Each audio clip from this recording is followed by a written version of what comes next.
Okay, so we will wait for 1 minute and then we can start the session.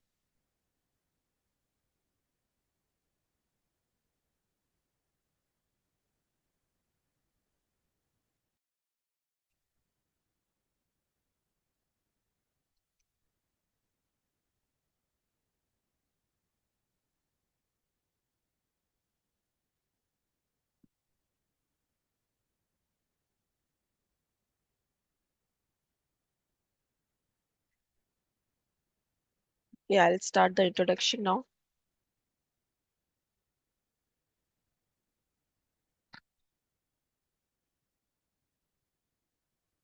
So, hello everyone, good morning from India. I'm Shikha Singh, volunteering as Vice President Professional Development at PMI Mumbai chapter. I hold a B in production engineering. Just give me 1 minute.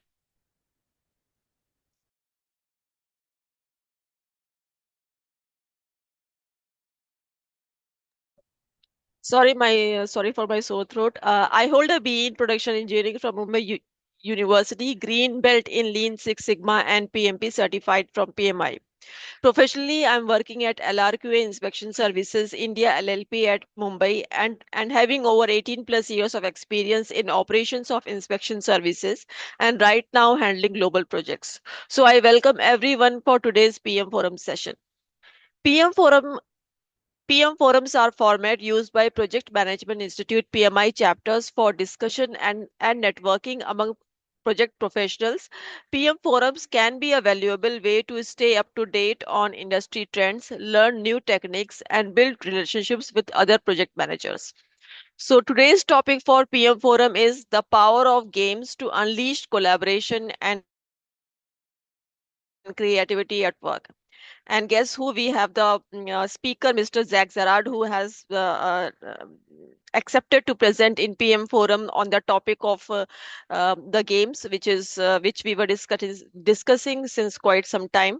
And Mr. Zac Jarrard, he's a global community supporter, generational leader, and speaker. He is also the president of Gerard Consulting LLC. The company is dedicated to bringing out the best in people through team building activities, project management training, and workshops to improve intergenerational communication at work. Zach holds three master's degrees from Park University and several certifications. His research interests include gamification, project management, and working across different generations. Outside of his company, Jack is heavily involved in the community. He is a proud ASQ senior member who serves as the past chair of the Kansas City section. Zach is an Eagle Scout who aspires to make the world a better place for everyone. His LinkedIn profile will be shared in chat box. Please connect with him. And please post questions in the chat box and same will be answered at the end of the session by the speaker. And remember, recording of this session will be uploaded on our YouTube channel within a couple of days. So I request Zach to start his session, please. Thank you. All right, well, thank you. I appreciate the introduction. Get my stuff pulled up. Well, it's good to be back. I did another session for your chapter in July on industry and quality 4.0, so it's nice to be back. Here where I'm at, so technically it's still November 21st, but in the middle of the session, I'll get to where you guys are because I think you're about 10 and a half hours ahead of me. Um, One other point that wasn't in my introduction, I'm also a PMI member, and in January it'll be about 8 years that I've been a member. So it's been really cool, and one of the parts I like the most is getting to connect with groups like yours. And it's interesting because when I started to get more involved, this was actually one of the first sessions I did at my local chapter. And with that being said, let's go on ahead and get started and hopefully you'll have some fun and learn more about potential applications of gamification along the way. Okay. So from our time together, or if you're watching this recording, I'm hoping that you'll learn more about games and ways you could leverage them in the workplace or perhaps outside of work, so with some of your volunteer or personal stuff as well. I'll share several games that I've seen that have worked well for team building and training or engaging folks across the organization. And then I'll share some lessons that I've learned from working in this space. So seeing games that have gone really well, stuff that's not gone so well, and probably stuff in between. So to start off, you might wonder, well, what is a game in the first place? And throughout time, even going back to the prehistoric era, which my sister claims I'm from, ancient humans, they would take bones and stack them together and form the game we know today as dominoes. And then as we move throughout time, in the medieval era, kings and queens would play chess against each other. And believe it or not, so I think some of you might know this, but the game chess actually originated from India. And I believe it was in the 900s or 1000s is when it started. And one of the cool parts, so from working in this space in the US, so we have a museum of play. It's in Rochester, New York. So if you get a chance to travel over here, you're welcome to check it out. And it's a museum that is entirely based on games, and they even have a playground too. So if you bring your kids or relatives, there's play spaces as well. But I got to see a chessboard there that was from India from about 1,000 or so years ago, which was really cool. And as we move into our more contemporary era where we are today, we're surrounded by games. You can play games on your phone. There's a ton of zombie games out there. There's open-ended games, board games. A lot of us got to live through the game pandemic over the last couple of years when the COVID-19 pandemic happened worldwide. And so as you step back, that brings up another question. Well, it's great to see that games have always been there for humankind, but what are some of the elements that make up a game? And some of what I'm about to present comes from Jane McConnell's work in this space. And she proposes that a game has four basic elements. So the first one is a purpose. So this is what you're trying to accomplish. And in the work world, the purpose is interesting. When a lot of games are set up in the workspace, or even with stuff, for instance, with health insurance, so finding ways to be more proactive about your health, they look for an overlap. So they look to see where there's shared interest between organizational goals, so trying to be more efficient, getting project stuff done, getting your steps every day so you can get, cheaper health insurance or reduce the chance to make a claim, but then also personal goals. So wanting to be successful at work, wanting to stay healthy, wanting to impress your boss or perhaps get promoted. And oftentimes where that overlap is, um, helps kind of build that business case or even drive adoption to some extent for leveraging games in the workplace.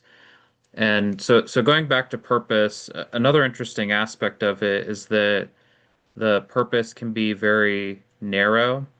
So an example, when I was growing up, one of the game series that I really liked to play was Sonic the Hedgehog. So you start at the beginning of a mission, you go through it, at the end, you're pretty much done. So it's kind of a very close-ended or narrow set of goals you're pursuing, or your purpose could be really broad. So you might have perhaps an overarching goal or story, or maybe like a quest you're going on, but then maybe there are sub goals along the way. So one example, there was a game that I spent a lot of time playing growing up called Fallout 3, and in that game, it takes place after a nuclear war happens across the world, and there's an overarching story within the game, but then there are also a lot of various sub-quests you can do, so kind of side missions per se.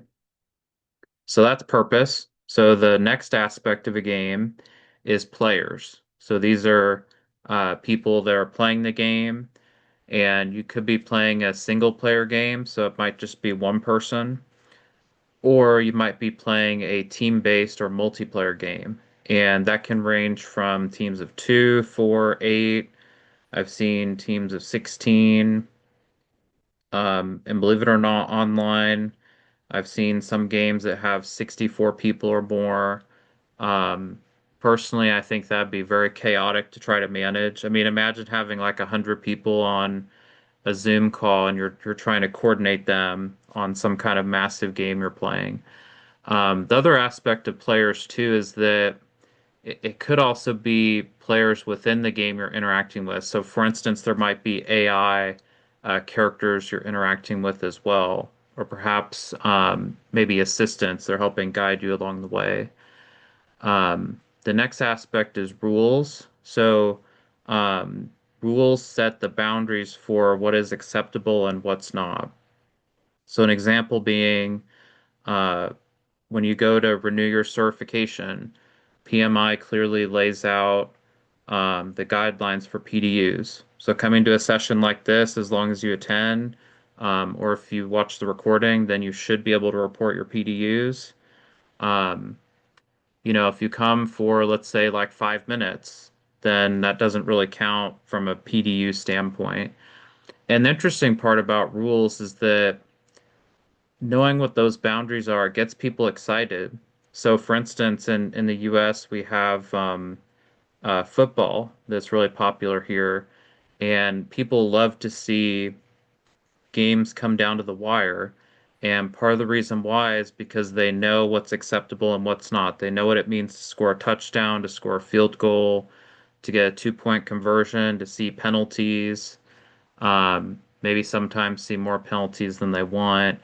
But without rules, it makes it really difficult to um, have that game experience because it's not clear what behaviors are acceptable or not. And then you've got mechanics, which really round out the overall game experience. So that's the explosions, the perhaps the epic failure that you have if you don't achieve something, um, the vast game worlds that you're in, digital badges. It really helps kind of round out the game element, but then also get people excited about it. And so those are some of the elements that make up a game. So that brings up another question. Why consider games in the first place? Why do we play them? And some reasons. One is that they're fun. It gets us out of our comfort zone. We can interact with people that we haven't perhaps met before. And I think that's part of what makes games unique today is the international aspect. So with the internet, massive multiplayer online games, we've made it where it's much easier to connect with people that play the same game or go through a similar experience than ever before. And even from my experience, getting to play online for um, pretty soon it'll be 19 years. I've been able to meet people from all 50 states across the US. I believe I've met some folks from India. I've met a lot of people from Europe, China. Um, yeah, I've seen some from Australia. And so it really goes to show that these experiences, they're not just based from perhaps where you are from your country, but they're truly international in scope, which can present a lot of opportunities. And then another reason is that they're interactive, so getting us out of our comfort zone or perhaps what we do day to day. And then there's also an element of choice. So there's an assumption that people voluntarily choose to participate in game-based experiences. Now, in practice, sometimes you're somewhat kind of subtly pushed toward that experience. So an example being with early on when I got my own health insurance, they had this game, it was called A Healthier You. And if I entered my steps, if I checked my blood pressure once a day, if I did some basic health stuff, then I would get points. And once I got enough, I could reduce my premium. And I remember initially I thought, well, I don't know if I'm going to do this or not. And I found out since it was tied to the amount of my premium, I guess I sort of opted in for that because I wanted to save some money. And There's also a lot of business benefits that you get from playing games, but also um, trying to leverage these in our work in an intentional way. One is that we get people excited about the work they're doing. We can help retain folks, which is especially critical as we look toward Industry 5.0. So as we've seen birth rates decline across the world in different countries, it's more critical than ever to retain the awesome and talented people we have today, because in the near future it'll be much harder to replace them if they leave. And then there's also this idea of bringing our team together, so helping people learn more about each other, learn more about how they can work together. They can develop skills very quickly, and then they can be creative. So they can go into perhaps an experience that's different from what they do day to day and test out new ideas or take on new roles or consider stuff they hadn't before and then take some of what they learned or applied and bring it back to their workplace or the teams that they're on, or perhaps even their local PMI chapter. So, a gaming talk wouldn't be very fun if there weren't some games in it. So I've got one here that we'll play. It doesn't cost any money. Well, I guess it does because we're on an internet connection, we're on Zoom, so maybe it does cost a little bit.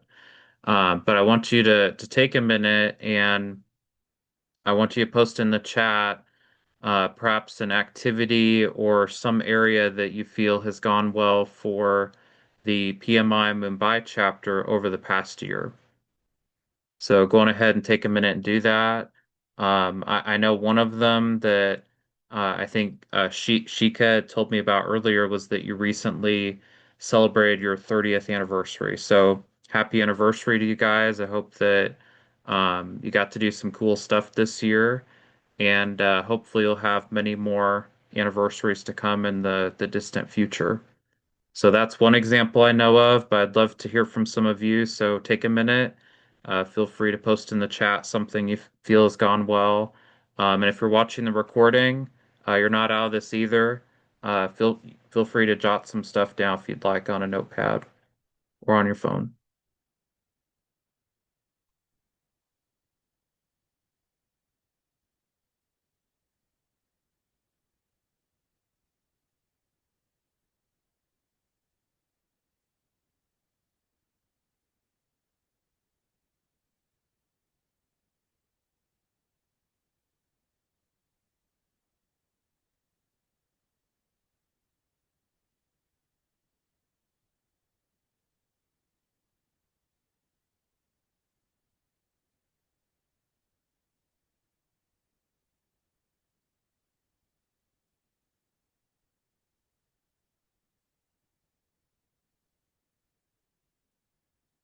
Okay, so Shika, are you seeing any posts at all in the chat?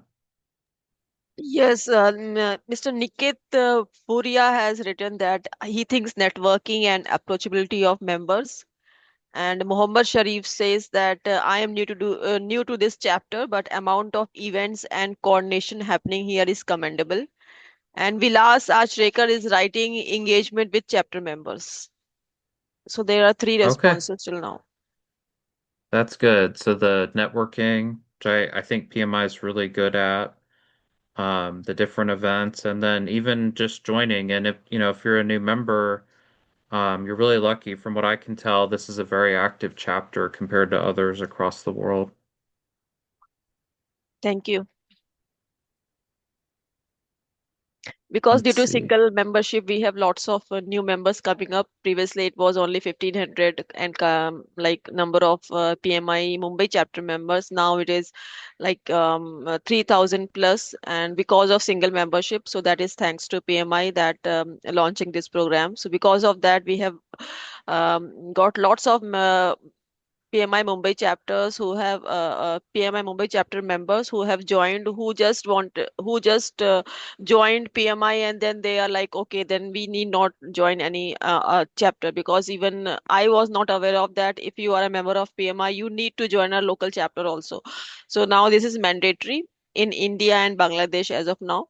So now, if you are taking a membership of PMI, you are bound to join a chapter of your choice. So that's why we have increased the number of members, and that's why there are lots of volunteers who are willing, and we are launching lots of new events in person and online. Oh, that's good. That's great. Um, let's see. Did we get any other responses in the chat? I think I might have saw one or two Yes, there are more. lots of. It's Niket is told. Okay, there's Chandrasekhar. He is writing understanding and learning new methodology. Jayant Kumar Datta says open source to enormous knowledge base, and Chandrasekhar again is writing by engaging with chapter members. Okay, that's good. So the mix of networking and then also the learning and engagement. You know, tied to that, I know PMI's recently had some big announcements. They have I believe it's the eighth edition of the PMBOK that's coming out soon. They also had their World Summit in Phoenix. I believe that was about a few weeks ago. So some kind of bigger events that have gone on. Um, interesting. Do you see any other responses at all? Yeah, one more From is there from Hari Krishna. He's writing connecting with the diverse community across industries. Okay, good. That's another good thing to celebrate too. So getting to connect with people from perhaps different companies that you wouldn't normally work with on a day-to-day basis. So that's really good. Awesome. All right. So another question tied to this. So celebrating success. Again, feel free to take a minute or so, and then I'd love for you to put your answer in the chat. I'd like for you to share an area that has gone well for you professionally within the past year. And it could be perhaps you got a certification, joining PMI, that could count, or joining the Mumbai chapter. But feel free to share something that you feel has gone well for you professionally or perhaps in a career sense over the past year.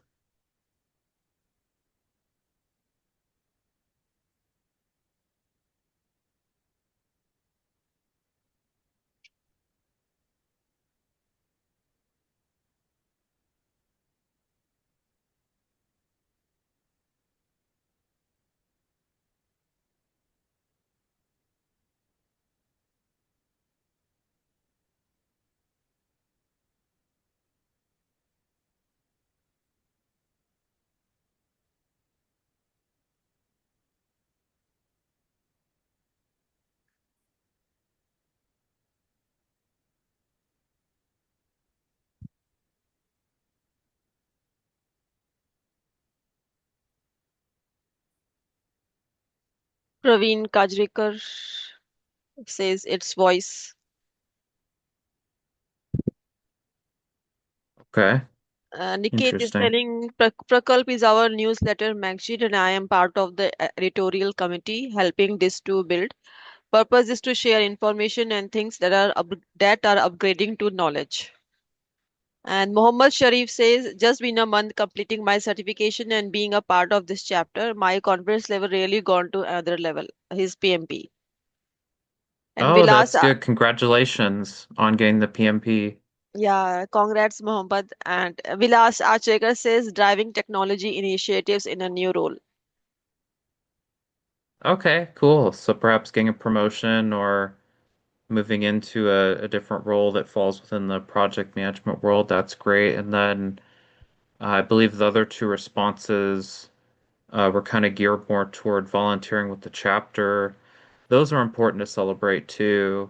Um, I remember, so this is outside of PMI, but when I was chair of my local ASQ section, early on, I recognized that we had a lot of volunteers that had stuck around for a long time, but I felt like they hadn't really been recognized. And so I went on ASQ's website and I found out they had all these awards, and I believe PMI has the same thing. I think it's like Chapter of the Year, Young Professional, PMO of the Year. I believe it's like Project Management Professional of the Year, and then they have, I believe, PMI Fellow as well, which all takes a lot of work to get up to that point. But with ASQ, one of the awards I found out they had, it was called a testimonial award. So you fill out this brief application, you have a couple members support it, and then you submit it. And I ended up doing, I believe it was 4 or 5 of those. And pe people were shocked. We kind of kept it as a surprise so that way people would be excited when they got it.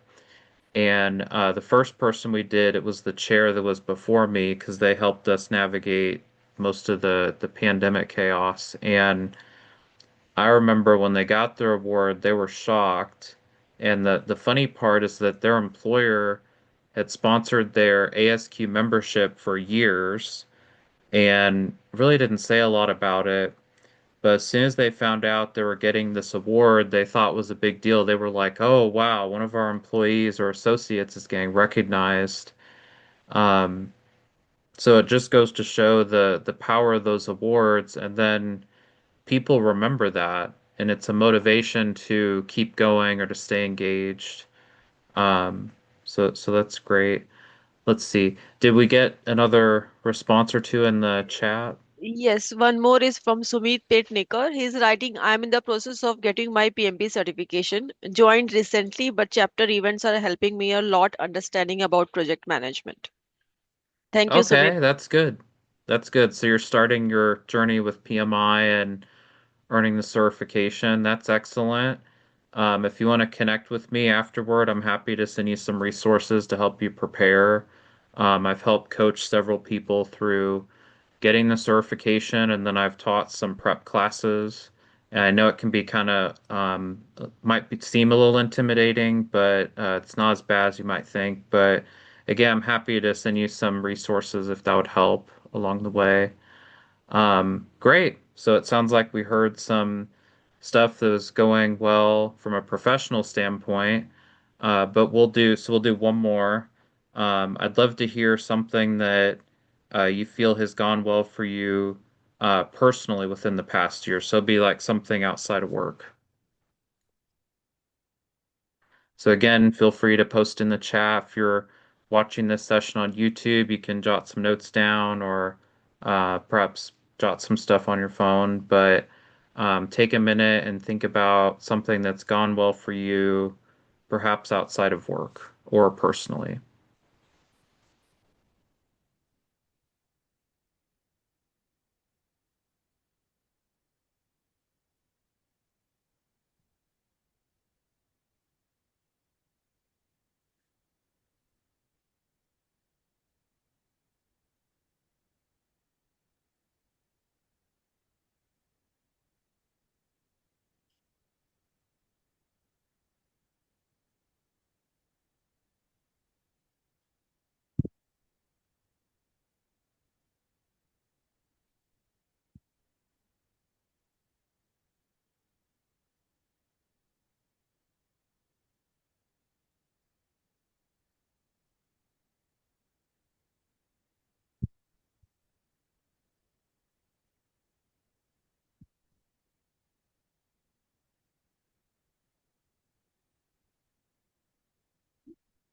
There is one more response from Muhammad Sharif again.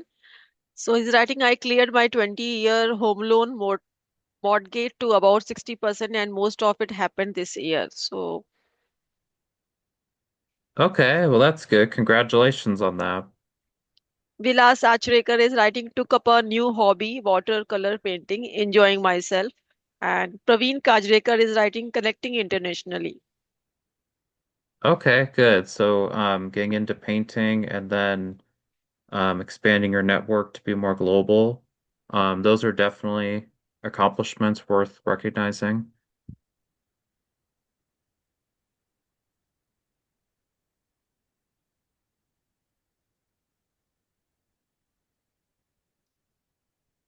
See if we got any more. We'll give it a few more seconds. Feel free to um, throw some in the chat if you have any.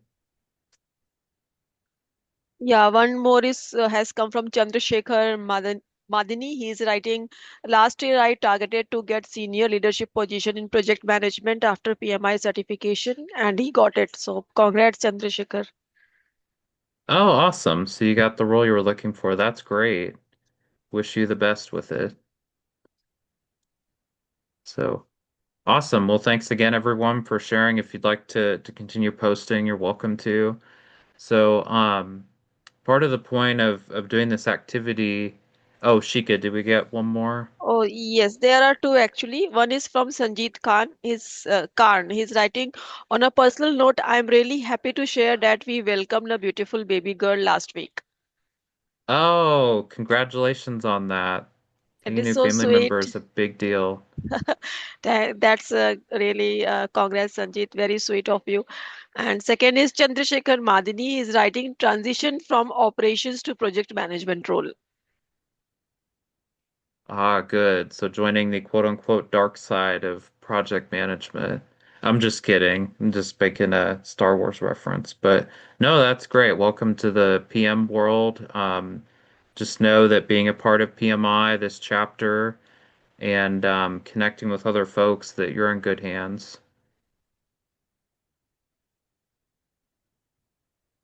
So cool. Did we see it? Were there any other ones in the chat or? Not yet. So I think we can move on to another next topic. Okay, yeah, we'll move on. Um, so going back to this game, so the reason why I had us do this is because it goes to show the power of having a game like this, even if it's just a few minutes. You'll notice we didn't spend a ton of money.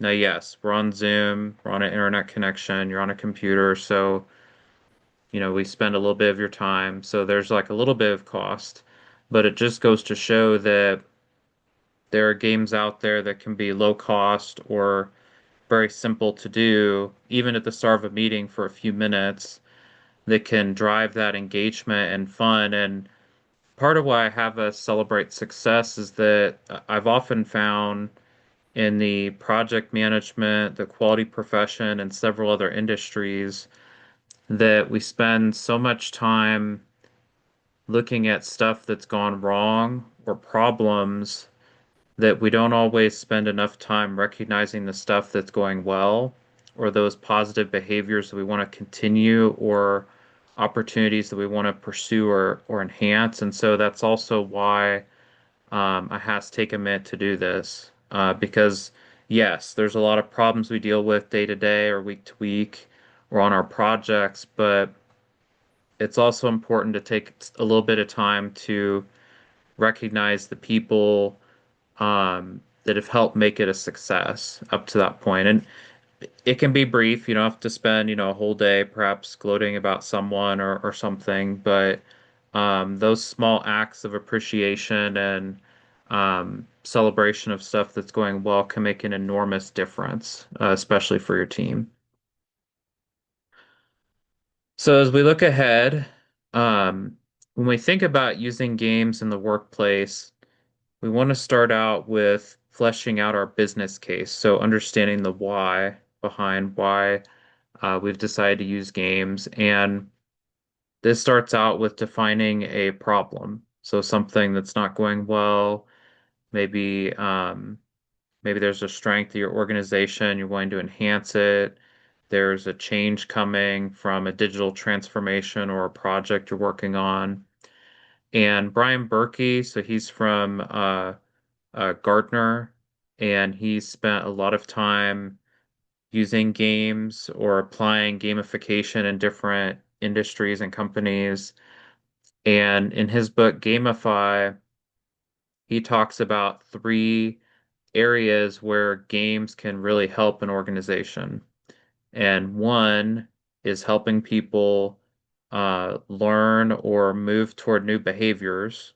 So if you have, for instance, maybe a legacy system, so you have people that are used to doing stuff the old way, um, developing some game mechanics can help them adopt the future state or new behaviors faster. Another use case he identified is with training. So with learning new skills or a broad range of skills in a very short period of time. And then the third one's innovation. So bringing people together or individuals to come up with new ideas to help solve problems or to create perhaps new products or services. And then another question to think about is with the problem you've got, are games the right tool? Does it make sense to use game mechanics or a gamified experience or finding ways to motivate and engage people? And if it's not, that's okay.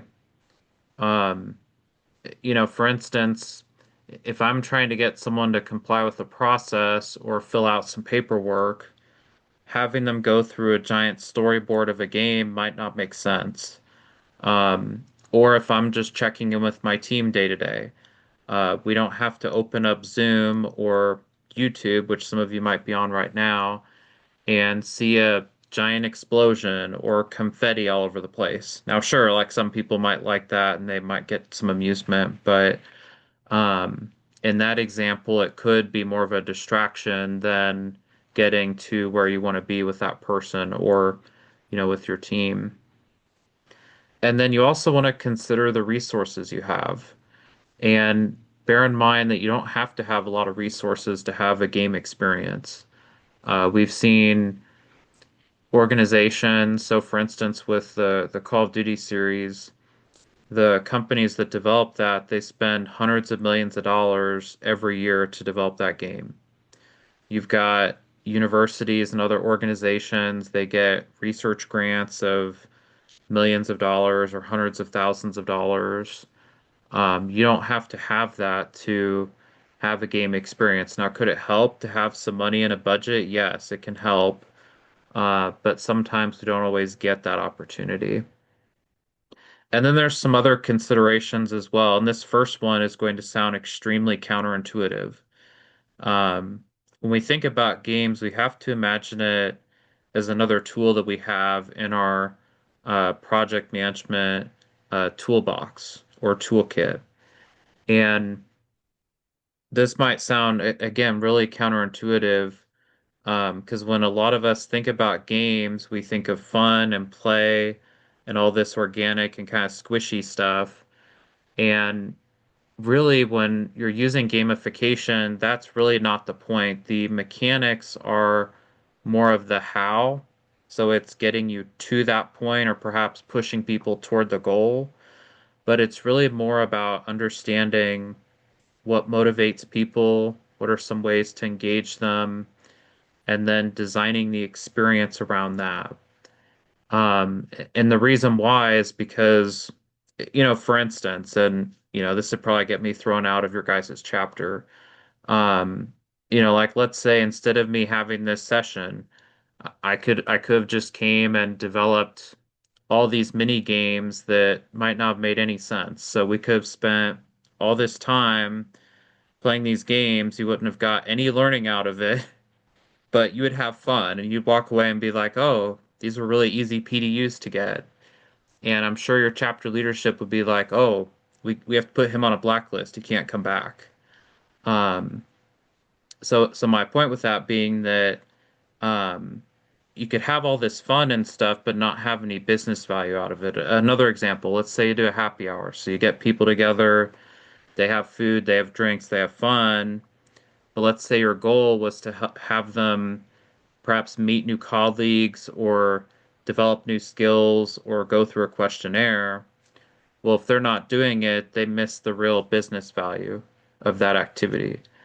And it's kind of interesting. In the gaming world, I found, I think I fall in this camp to some extent, that you have folks that work in this space and they're really serious, but then they develop all this cool kind of fun game stuff.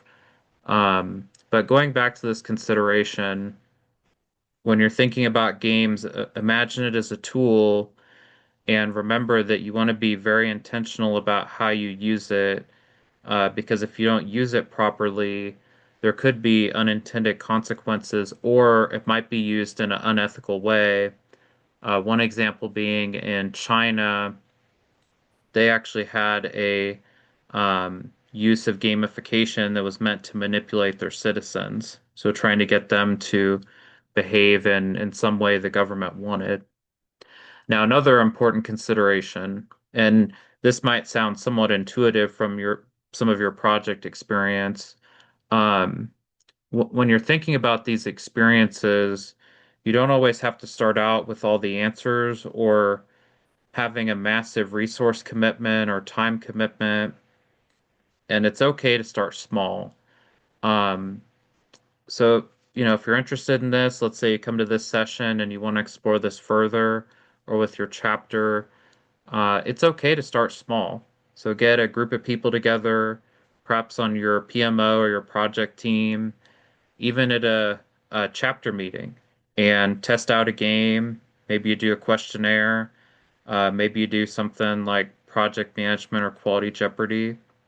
Try it out, see if it goes well. If it does go well, make sure you document the lessons learned, or even if it doesn't go well. And then, assuming you decide to stick with it, you can scale your resources to match your level of success that you have with your game. So that way you're not investing too many resources on the front end for something that you're not sure if it'll work or not. And then also be mindful about the people that might be involved with this game experience. And you want to consider that in our current workforce today, we have folks from all over the world that are on international teams from different cultures, different ethnic backgrounds, also different generations as well. You might have a mix of older and younger folks at your workplace, and each of them bring unique skill sets. And surprising enough, if you look at the younger generations today, so that'd be millennials, Generation Z, and then in the next couple of years, we'll see Generation Alpha enter the workforce. They were born between about 2010 to 2024. Um, they have spent a lot of time growing up, being on the internet, being more exposed to the world from an international perspective because of technology. And just as we spend time, just like we are right now, um, honing our craft as project managers, program portfolio managers, younger generations today spent a lot of time playing video games growing up. And I did this too. I played on Fortnite, I played on Minecraft, I played on Halo a lot. You probably don't want to know how much, but there's a level of expertise that comes with that. And so with some of the younger generations, they bring that to the workplace and they can help facilitate some of those experiences. And older generations can too. Maybe there's board games they played. Maybe there are some traditional games that they played that they really enjoyed. There's an opportunity to tap into those folks to help with being game facilitators, which is actually the next part of this. Um, I found when I give this presentation that this is a really important point to mention because you can sit down, like on paper, we could design a great experience, but if you don't have someone that can help coordinate it, and it doesn't have to be an outside person, but at least someone on your team, then the whole experience could fall apart very quickly or go in a different direction than what you intentionally or initially thought it would go in. As we think about a game facilitator, this is usually a person that will work directly with participants and they'll engage them through um, perhaps intentional or unintentional discussion, asking the group questions, so giving them opportunities to reflect on what they've done. Depending on their technical knowledge, they could help the group get through the game experience. So this would be like a younger person that is an expert in Minecraft, and they'd be guiding us through how to play or how to navigate the game mechanics. And then this person, they can also be focused on the big picture, so they can see that overarching goal that the group or organization's trying to get to, and they can help the team progress closer to that. So kind of take those baby steps to get closer to the goal or the business objective from being involved in this game experience. And some other points to think about related to game facilitators. One is that they'll want to get a pulse on the associates or the players of the game, their experience with it, and especially if it's a commercial game, because some people might not have had much exposure to a game like Minecraft, for instance.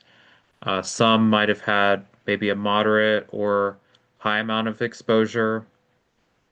Um, and, there might be opportunities with that as well. I remember when I was helping facilitate experiences with Minecraft.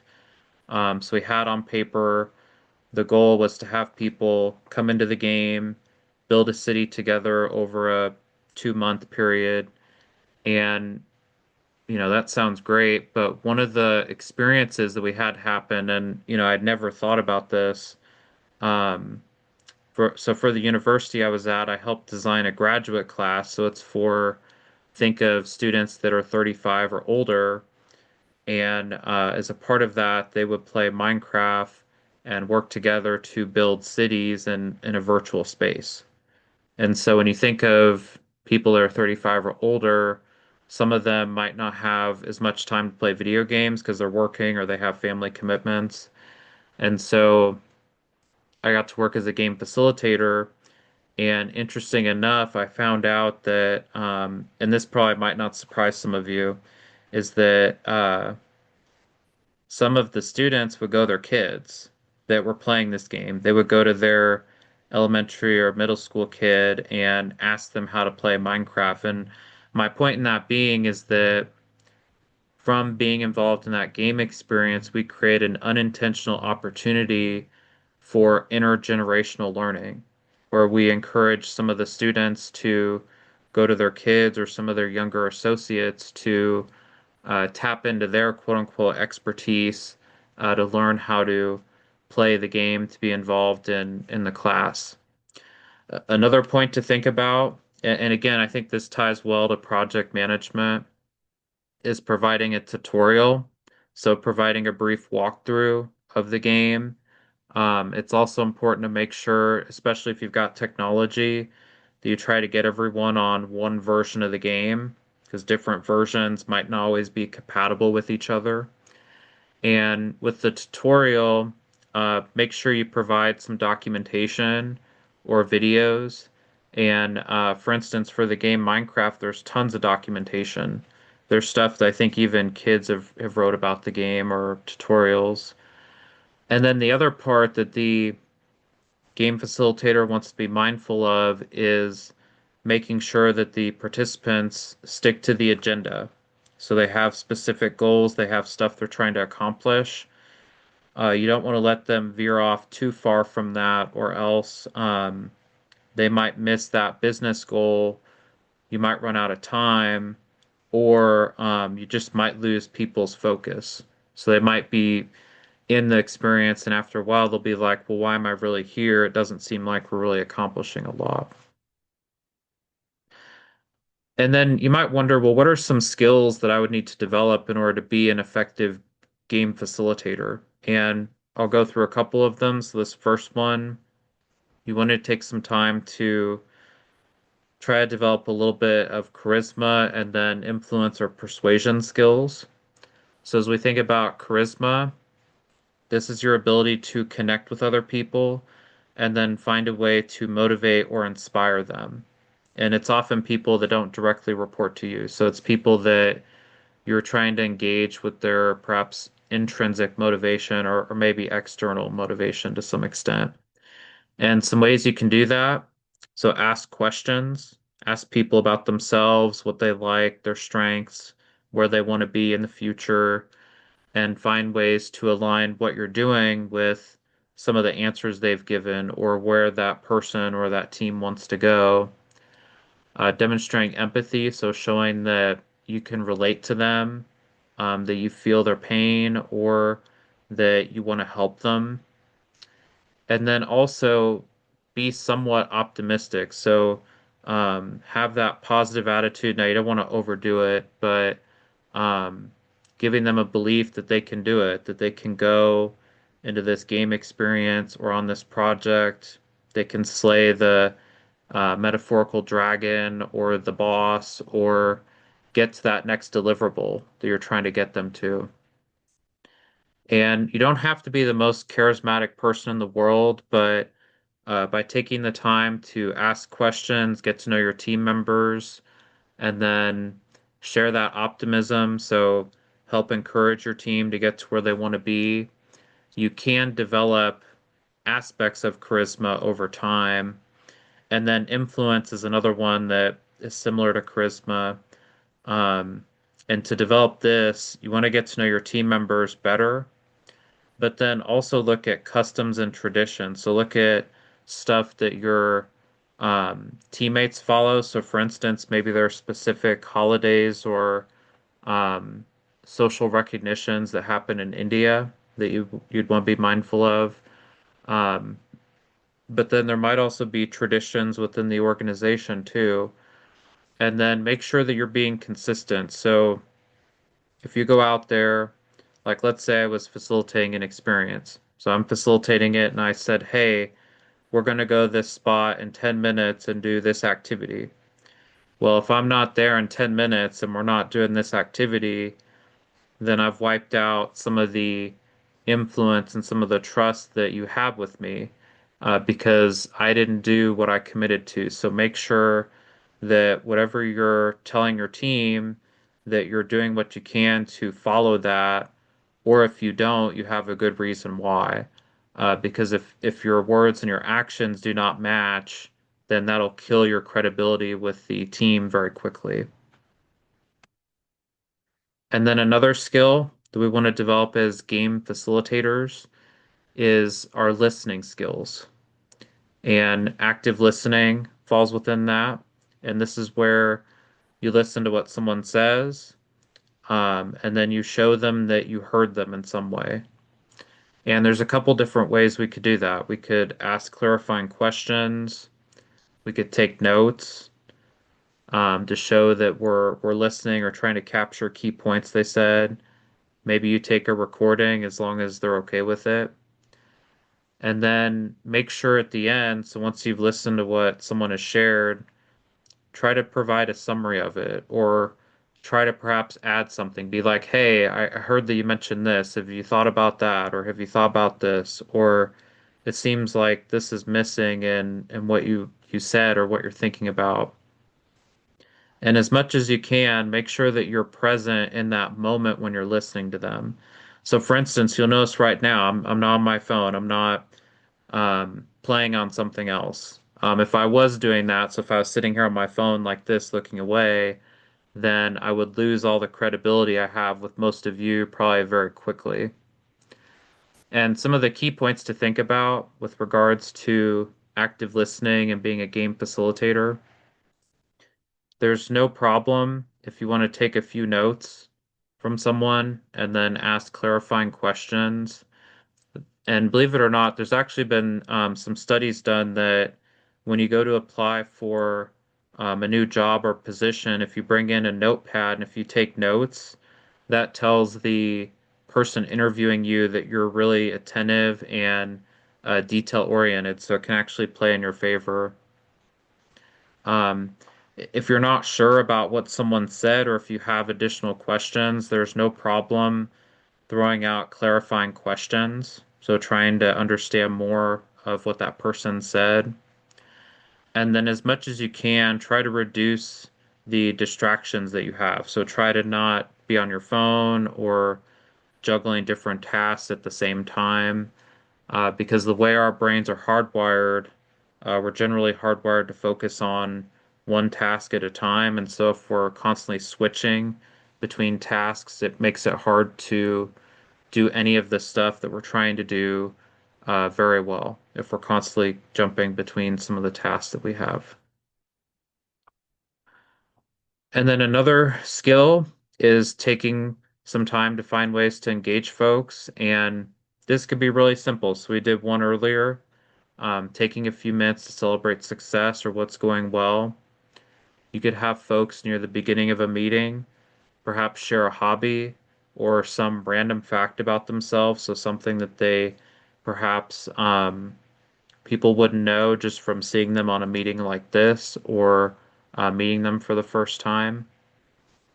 And then something else that I think is really cool, and again, these are short ways to integrate games into what we do day to day, asking people top five questions. So, for instance, their top five movies, their top five shows, top five books they like to read. That's something, it's very quick, it just takes a few minutes. And some of the benefits for the team, from the game facilitator standpoint, we get them excited about what they're doing. So being involved in that activity, the meeting, being a part of the project or the program or portfolio that they're on. We help build trust and then get our team communicating between each other in a positive way. And then we're building that positive team-oriented culture. So giving people that idea that we have each other's backs, that if we're fighting that mythical dragon, we're going to do it together. It's not one person doing it by themselves. And then inevitably, within some of our teams, and I've seen this happen in game experiences, there's a chance that you'll have conflict. And conflict's not necessarily bad. It just means there's disagreements between one or more parties involved. And a simple framework to address that, it's called the EAR methods. This comes from the scouting world. And EAR, so it's a acronym for express, address, resolve. So the first part of it, express. So imagine you've got two people that are in a conflict. You have them come together and they each share their viewpoint on the issue. So you'd have person A, they share this, person B shares that. Then once everyone's expressed their perspective on it, you get to address. So you try to find the issue that they have or the root cause of the conflict that they have. And then the third step, you try to resolve it. So you bring both parties together, they understand what the cause of the conflict is, they've each shared their perspective. You have them work together to, um, and this is in an ideal world, it doesn't always happen, but try to come up with a team-oriented solution. So a solution that both parties can walk away with and feel good about it to some extent. Now, that doesn't always happen. An example, and again, this ties back to risk per se with some of the game experiences. Early on, when I would set up some of these Minecraft experiences, um, we didn't think as much as we probably should have about security.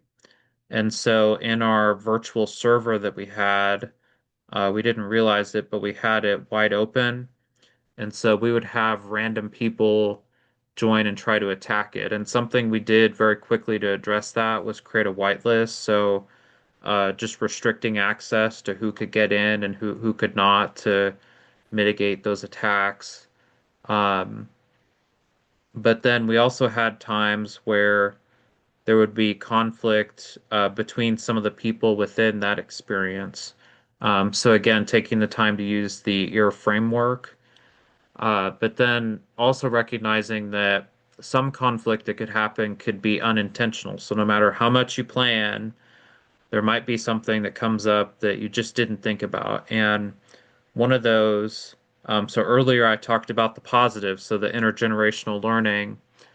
Well, one of the negatives that we found, so we had one of these experiences we were doing. We had a city people were playing in, and there was one person. So again, they're a student, an adult, older person. Um, we think there was a chance that one of their kids or one of their younger relatives got a hold of their Minecraft account. And so what that person did, they started attacking other players. There were wood structures people had, so they started lighting them on fire and causing all this chaos. And what we realized was that it wasn't that student's fault per se, but it was their relatives that they went in, and when they were playing the game, they saw it from the point of view of, hey, I'm in this world and I'm just going to do whatever. They didn't really see it as a intentional experience. And so, it was funny. I had some people call me and someone called me. They were like, "Hey, my house is on fire in Minecraft and I need to do something." And initially they called someone else and were like, "Hey, my house is on fire." And this person's like, "Well, why are you calling me? Why don't you call 911 or, the fire department?" And so I had to go in as the game facilitator and I had to ban that player from the world because they wouldn't stop what they were doing. But again, it goes to show if you have those cases where you can't get that team-oriented solution, having a game facilitator that is also a technical expert in the game, they can help troubleshoot those issues very quickly. So that way, it doesn't disrupt the overall flow of that experience. And some tips as we think about how we're going to manage some of the conflict that could happen in these experiences.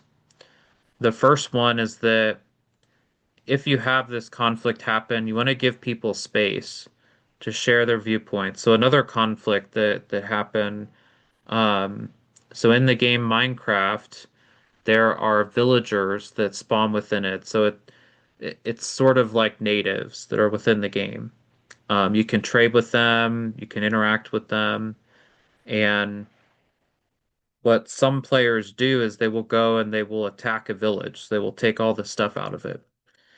And one of these experiences that I helped facilitate, the participants, they were right next to a village. And so they actually had a whole conversation about should we relocate the villagers or not. And thank goodness they decided not to. They decided that you should leave the natives alone and partner with them. But it goes to show that example that if they hadn't had that conversation about it and heard different viewpoints, someone might have just went in and attacked them per se. So they might have just removed them from that space unintentionally. Another tip for conflict, you want to engage the team to try to come up with that team-oriented solution. So look at those different viewpoints to try to get that problem solved. Because your team members might have ideas that you as the facilitator might not even consider. And then if you've done what you can, so if the team has come together, if they're still disagreeing with each other, if as a facilitator you've gone through all the options, you've tried to apply the ear method and it hasn't worked, then at some point you have to escalate. So bringing the issue to your supervisor, to the project sponsor, bringing it to that appropriate party, and making sure they're aware of what's going on.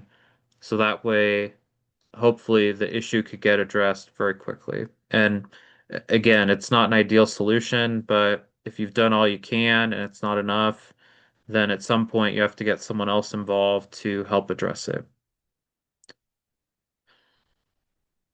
All right. So you've heard me talk about the role of the game facilitator and some of the key skills. Before we do this, Shika, so I think I saw there were a few items in the chat. Did you see any questions at all about any of the first part or any comments? Yes, there are some four questions. One is from Mohammed Sharif. He is asking, can we draw parallels between game facilitators to Scrum Master in the Agile methodology? Yes, I would say so because for a Scrum Master in Agile, they're the servant leader, so they're supposed to knock down obstacles, facilitate the Agile or Scrum experience, and then the other part. Yeah, I would say they're doing what they can to support the team, and having some familiarity with the Agile process. So I would say that overlaps a ton with being a game facilitator, because as a Scrum Master, and I've done this before, um, you're often managing people that don't directly report to you. So you have to have a little bit of that charisma and influence or persuasion to get them to do what you want them to do or what they need to do on the project. Um, you've got to make sure you're listening to your team so that way if they're reporting obstacles, you can get them addressed or routed to the right person to resolve them or escalate them. And then you might be involved with some of the team conflict. So if you're seeing issues on the team, going back to that point about obstacles, making sure it's routed to the right place, so those can get resolved quickly. So hopefully that answered your question. Okay, yeah. Then next question is from Chandrasekhar. He's asking, is there any tools for active listening? Tools for active listening. I don't think there's any that I'm aware of. I think some of the key principles, one is you want to be curious. So when you're listening to someone, make sure that you're present in the moment. Do as much as you can to pay attention. If you have to, perhaps take some notes. Um, and then when the person's done, you could say something like, "Hey, thanks for sharing this. If you don't mind, I'd like to provide a summary or restate what you said to make sure I understand."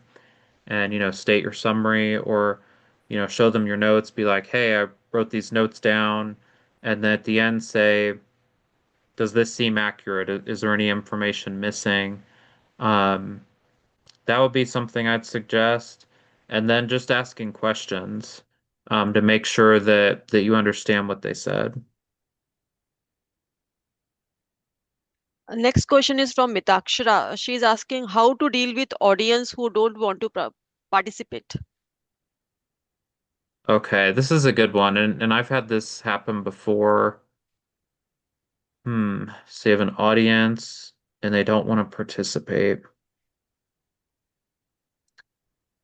I would say, so if you've got this game experience, as the facilitator, you want to try to understand what motivates each person, so that internal motivation, but also external motivation, and then do what you can within that experience to try to address both of those elements. And then I think also, because this happens, folks that are shy or maybe they're not as excited to be there as others, um, find ways to engage them, even if it's subtle. One example that I'll share, this is more of perhaps a meeting example, but I think it'll work for this one. I had a group have me come in for pre-planning on a project, and I helped facilitate some product demos. So we had the vendor come in, it was all on Zoom. They would present. We had customers there. They gave some feedback.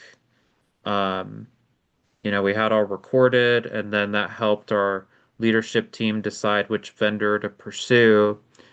And I remember during that, I hadn't even really thought of this, I just did it. Um, Near the end of it, I asked each customer that was there to share their point of view.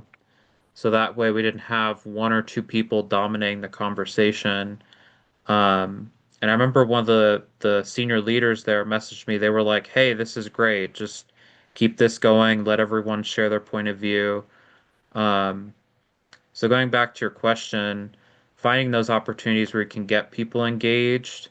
Um, and sometimes on these experiences too, people might feel overwhelmed. So asking them a question, seeing if they need help with stuff, but find even perhaps a small way they can contribute.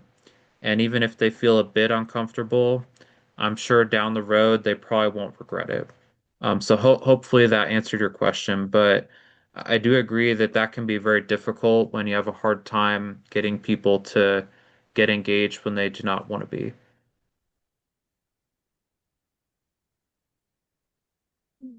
Yeah, I think that is the last questions as of now, so we can move forward. Mitaksha says Okay, thank you, and Chandrasekhar says thank you. Mohammed Sharif says thank you for their answers. awesome. Thank you. All right, so let's do another game. So you heard me talk about game facilitation and some of the key skills. Um, and we'll just kind of go through each of these one at a time. So take a minute, and I'd love for you to post, or if you're watching the recording, you can jot some notes down, or if you have a mobile device, you can play on that as well. But I want you to post in the chat some games that you have played. So this could be board games, card games, video games. To give you an example, so if you asked me this question, I would say, let's see, I've played Monopoly, I've played Risk, those are board games. I've played poker, I've played a couple different card games. I've played Speed. There's one called ERS or Egyptian Rat Screw.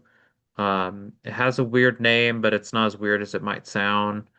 That was a game that I played at camp. I've played chess and checkers a lot. In terms of video games, I've played a lot of different Halo games. I've played Minecraft, I've played Fortnite, I've played Roblox a little bit, and I'm sure there's a ton of other ones. But go on ahead and take a minute. I'd love to hear some of the games that you've played.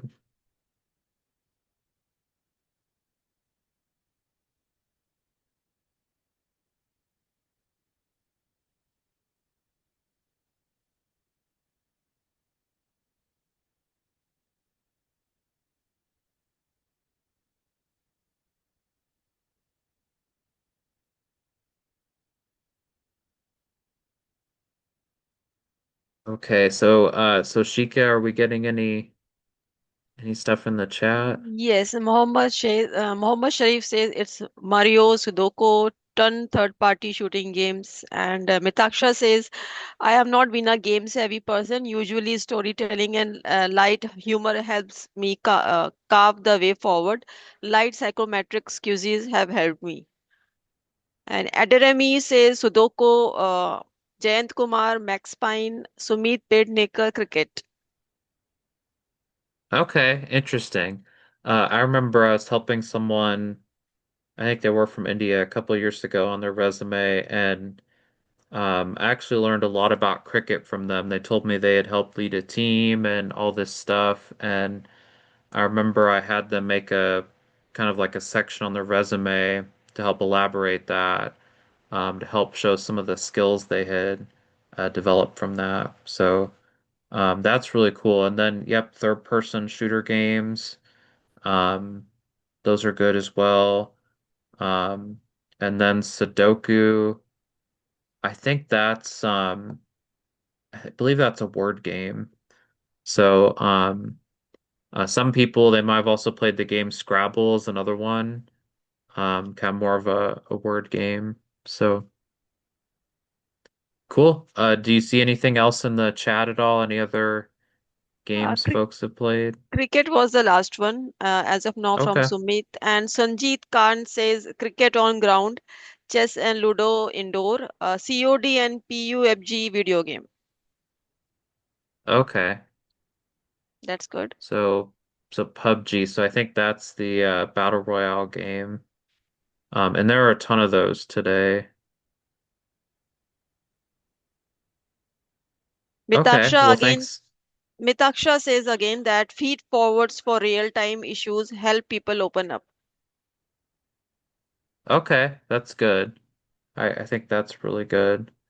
Um, all right. So let's take a minute. So I want you to think about, so we've had folks share various games they've played, but is there maybe are there one or two games that you feel like you could help facilitate? So if your work came to you and said, "Hey, we'd like to do a team building activity," um, what would be maybe one or two games that you could say, "Hey, I could help do this, or I could help coordinate it."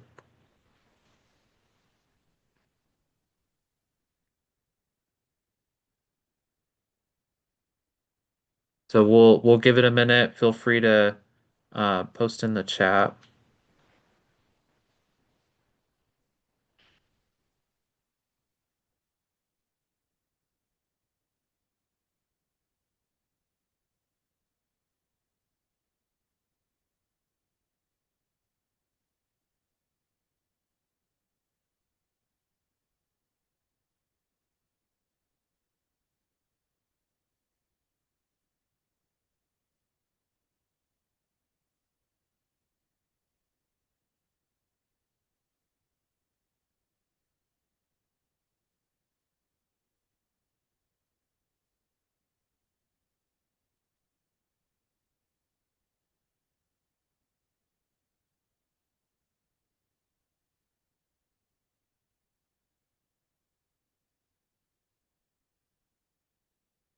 Okay, so Shika, have you seen any responses at Uh, all? Yes, there's one response from Mitakshra. She's telling role plays in pairs is what I could explore. Okay, interesting. That's good.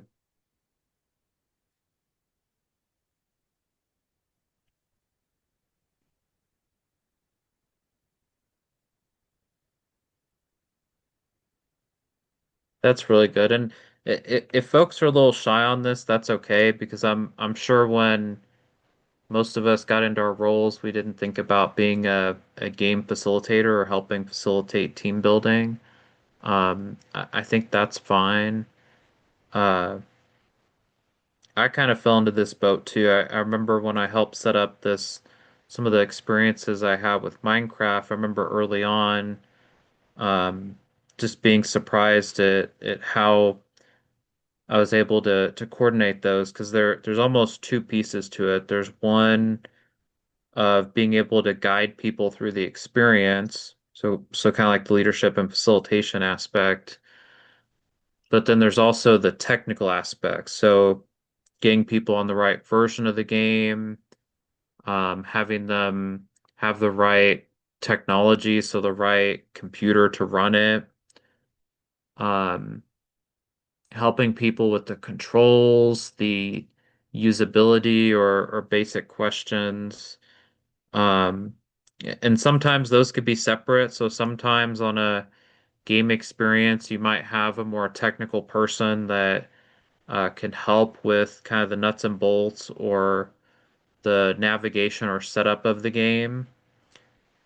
I think ideally it's good to have someone that can do both, that understands the game and can help facilitate it, but depending on your organization or your circumstances, you don't always get that. Let's see. Oh, Shika, was there someone else that posted in the chat? Not yet. I think Mitaksha's question was the last one, so I think we can move Okay. forward. Okay. The next question, so if you've worked with a game facilitator, I've worked with some. I remember a camp I went to, I got to go through. It was a facilitate experience called the Mysterium Compass. And at the end, I remember I got a medallion, and when I was in scouting, I'd wear it for good luck. I guess maybe it's a little superstitious for that. But that was a lot of fun. When I went through Wood Badge, so it was adult leader training, they had different games that they had people facilitate to help teach different lessons. Um, in the workplace, I would say outside of what I've done, I haven't seen a lot of games facilitated that perhaps I've been a part of outside of my business per se. But I have been a part of some in more volunteer world. Some other questions to think about. So this one's interesting, and go on ahead and take a minute and think about this one, and feel free to post in the chat. Uh, if your organization was offering a team building or a gaming activity for you to do, would you rather have it be face to face or virtual? And again, feel free to take a minute. You can just put face to face or virtual in the chat. If you don't have a preference, you could put both. You could say that it doesn't matter. But again, take a minute and feel free to post your preference.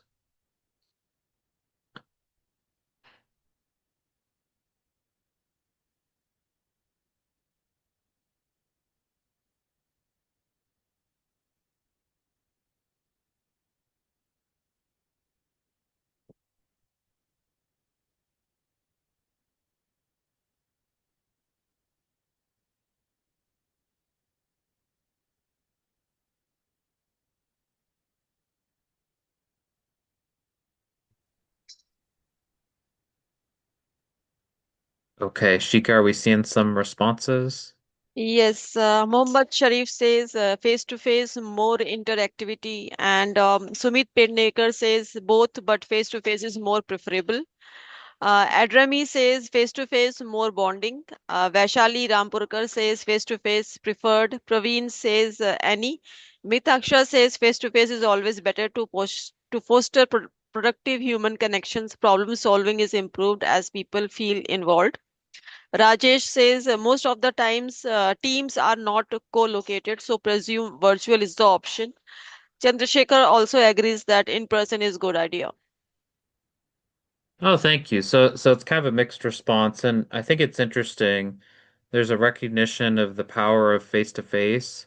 So being in the same space, getting to see that nonverbal communication, but then at the same time, we can't always do that. So if we're in a big organization, or for instance with your PMI chapter, like I'm not sure how big the geographic region is that it falls in, but if you have people that are really spread out, it can be difficult to get them together for specific periods of time in person, and that's where virtual can come into play. Now, probably notice with this question, I did not put hybrid. Um, I remember early on when I was exploring some of this stuff, I would ask people about hybrid games, so the mix of in-person and virtual, and I found that to be more difficult to coordinate.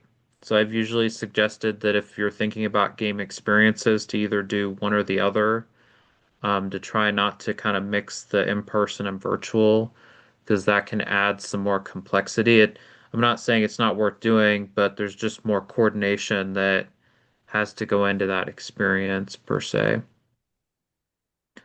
Um, okay, do we get any other responses in the chat? Yes, Mitakshara is a bit active and she's asking again virtual. She's telling again that virtual is fine, but group size also matters. That's true too. So if you have yeah, and I mean in that case you might even have multiple facilitators. So you might have a group of people that work together, or you could perhaps spread out that experience. Maybe you have cohorts that go through an experience over maybe a 1 or 2 month period, or maybe even like a 6 month period, so they're not having to all do it at once. I think that's a really good point. So awesome. Well, thanks everyone. Some of the other questions. So problems a facilitator might face. There could be conflict on the group. There might be times where the game doesn't work the way you want it to. Maybe people get off track a little bit. That's all stuff that you just want to prepare for and do the best you can to navigate those. And then getting other people involved. So depending on how big the experience is, you might have other people that help with technical support. And I've had this too. I remember on some of the experiences I facilitated, they were so big that um, the team I was on, we brought in another person to help with some of the technical aspects. So like navigating the game, making sure you're on the right version or compatibility, um, all of that stuff. And if you have technology, you might have someone from your technology support team involved, or at least aware of what's going on. One more feedback from Mitaksha. She's telling one issue, rare but serious, is when some participants deliberately want to target facilitators. Yes, that can be a problem. Actually, hold that. I'm gonna get to that point. That's a good point. Um, all right. Well, thanks again, everyone. We did our second activity or game together. Just some other stuff to point out as we think about the modality for how we're going to deliver our experience. So if we're in person, we want to make sure that we have the right physical space scheduled in advance so that way we don't have people show up and the space isn't ready, or people are like, hey, this is already booked for something else. You have to go elsewhere to do your experience. You want to get the game materials, so the board game or whatever materials you need that are for your in-person experience. And then make sure people are aware of the agenda. You could probably send them the agenda in an email or digitally, but if you have a few print copies, it probably wouldn't hurt. And for in person, I found bringing snacks or drinks is also very helpful. For virtual, um, making sure people can get in the meeting space. So like for this event, we all knew it was on Zoom.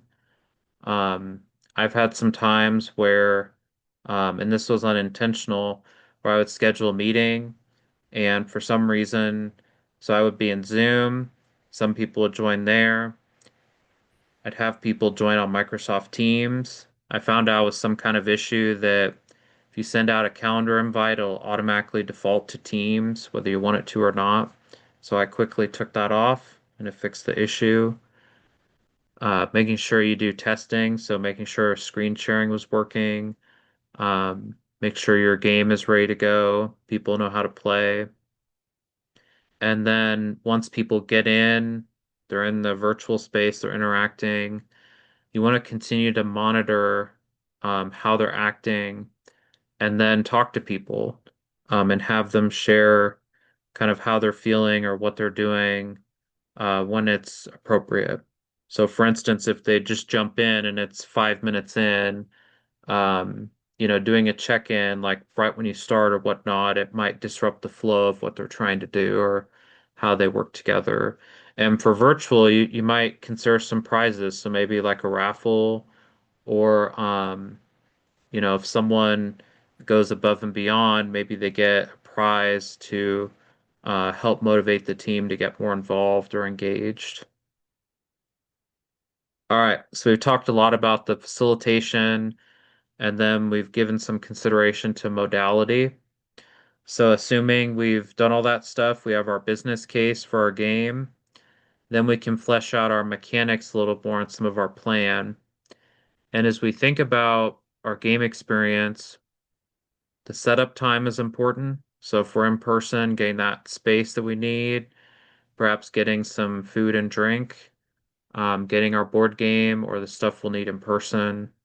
If we're virtual, having a shared virtual space, perhaps a meeting space like Zoom or Microsoft Teams, making sure everyone's on the right version of the game. But then we also want to go back and think about the problem we identified, so what we're trying to solve, and give some more thought to our future state. So, what does success look like in this experience? Is it people behaving a new way, so we're getting them off of that old legacy system or the way they used to behave? Is it learning those new skills? Or is it having fun and coming up with maybe 3 to 5 new ideas for improving a process or helping flesh out requirements on a project? And then you want to think about measures of success. So, how will you be able to show that you met those goals that you had at the beginning? Do you have people take a survey? Do you track how people interact with each other on the back end? Do you do a mix of the two? Do you have the facilitator ask perhaps before and after questions? So, kind of doing like a debrief before and after. And then there's also the game mechanics part. So, these are the pieces that make the game fun and engaging. And this will vary based on the player. So, earlier I mentioned you might have folks from different cultural backgrounds, different generations. You might have older and younger participants, but then also motivation. And someone mentioned earlier, some players might be motivated to attack the facilitator. I've had that happen before. Usually it's not good. Sometimes it's funny, but in the work sense, it's obviously not funny. Um, when people come to a game experience, they might have different factors that motivate them. Some people are competitive. They see a leaderboard, they want to be at the top of it. Some people want to work together. They just want to work on a team. They're not as concerned if they're first place or second place. They just want to engage in activity or community with others. Some people want to break it. They want to go and see if they can get out of the boundaries, if they can go far away from the team, or if they can bend the rules. So if they can find some kind of workaround that suits them or gives them some kind of hidden advantage. Some people want to perhaps hurt others, or they want to seek revenge. Maybe they had a coworker say something to them, so in this game they want to get back at them. I usually advise people that having revenge as a core motivation for a game experience is generally a bad idea, and especially in the work world.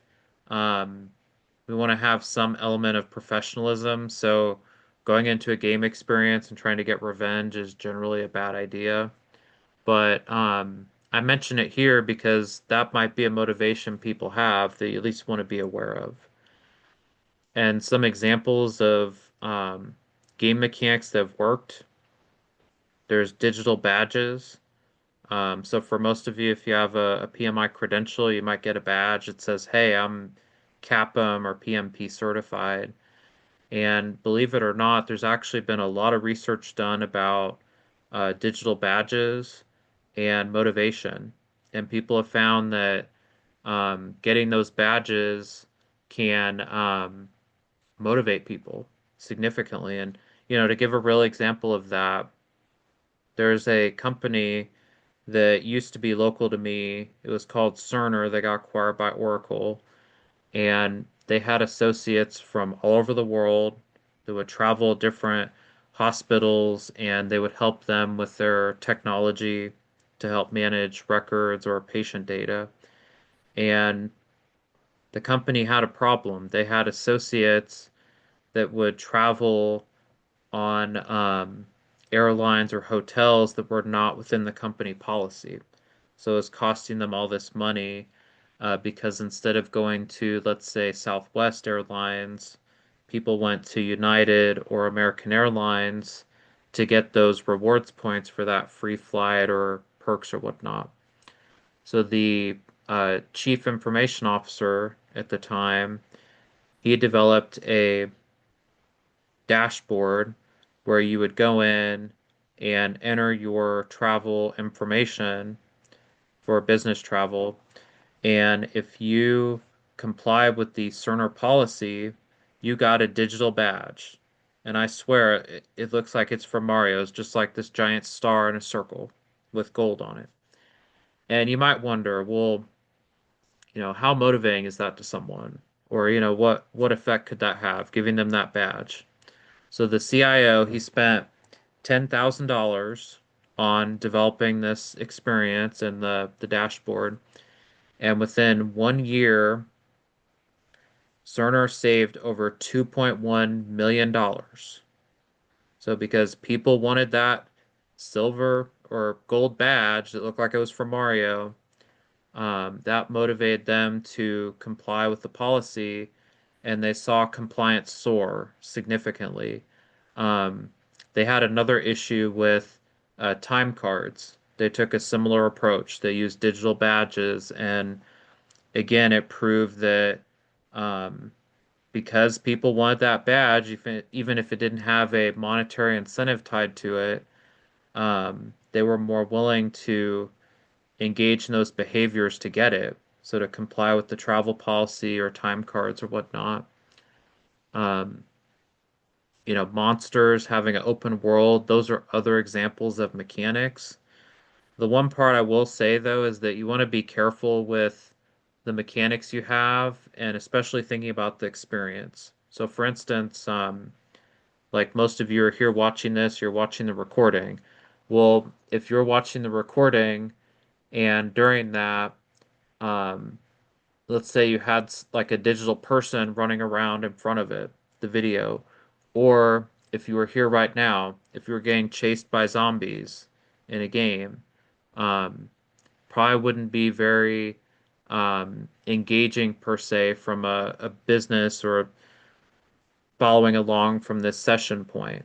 Yeah, it might be fun, like to watch someone run around or get chased by zombies, but the mechanic wouldn't really align with what we were trying to do in this instance. All right, so assuming we've fleshed out our plan, we've thought about our mechanics, Then we can put our game out there. So as we deploy our game, we want to go back to our business case. So we want to go back to thinking about what was that initial problem we had, and then as our game has been put out there, is that problem getting solved? So are we seeing people start to change their behavior? Are we seeing people develop those new skills that we need? Are we getting those new ideas? And then we want to see how people are playing the game. Because when we design it, we've got some ideas about how people will play, but when they actually go into it, they might act differently. They might have opportunities that we hadn't thought of before, so maybe they solve other problems we hadn't considered. Maybe they try to break it. You've got someone that's trying to bend the rules, or they find a glitch or something hidden that we hadn't thought about that we have to cover up pretty quickly, or at least block, or perhaps do a quick update. Or maybe it goes back to motivation. For instance, you bring Monopoly to work and you try to do a team building activity, and after 30 minutes, a fight happens. So you have something negative happen they have to address. And then you want to see what feedback you're getting from people. It's really important to hear what they feel is going well, what they feel is not going well, and then those suggestions for improvement so that way you can incorporate that into future iterations of your experience, or if your organization sticks to the game for a while or for the long run, you can try to address it in future iterations or updates. And then post deployments, let's say the game's been out there for 3, 6 months, perhaps a year. You want to go back to your business case and see if the game is still solving those problems you identified early on. And if it hasn't, then you should have discussion about if the game should even be continued or if it should be modified, maybe something else could be developed. And then see what mechanics should be added. So assuming the organization wants to keep the game for a while, see what else should be added to get people excited and engaged. And then have discussion about how the game will be sustained in the long run and recognizing it's a team effort. It often takes support from management. You might have someone that does reporting or data science, look at how people are interacting on the back end. You're a game facilitator. Having time set aside for your team members to play, all of that fits into the sustainability. So, going to show that it takes more than one person to keep a game going in the long run. All right, so you've heard me talk about that framework for developing your own games at work or looking at how to use games in the workplace. So now I'll share a few specific games that I found to be helpful. So as we think about team building, scavenger hunt is one. So asking people to perhaps look for random items. If you're virtual, you could have them look for stuff perhaps at their house. Um, One example from when I played this, I remember, I'm sure like some of you during the early stages of the COVID-19 pandemic, I found myself working at home and I was trying to figure out where to go in the house. And one of the spaces I worked in for a while, it had a bunch of plants behind me. And I remember I had my video on like I do now, and one of my colleagues talked to me and he said, "Hey, I see that you have this plant in your background. You know, you haven't really said much about it." And I told him that the plant that they saw, it was a part of a plant that my mom received about 50 years ago from her parents. So it would have been my grandparents. And over the years, she had tried to keep that plant alive, and it got to be so big that she spread it out across the house into multiple plants. And what I thought was interesting was from playing scavenger hunt and having that discussion that my colleague learned something about me that he wouldn't have if he hadn't seen that plan or asked that question, or if I hadn't had my video on. Minefield is another game you can play. So if you're in person, you can get some rope and some office supplies. You can get real mines if you want, but they're probably expensive and you have to get a lot of waivers for that. I'm just kidding. You don't want to use real minds in the workplace, but get a team together, have one person uh, help guide the team through the quote unquote minefield, and then you'll blindfold each person as they walk through.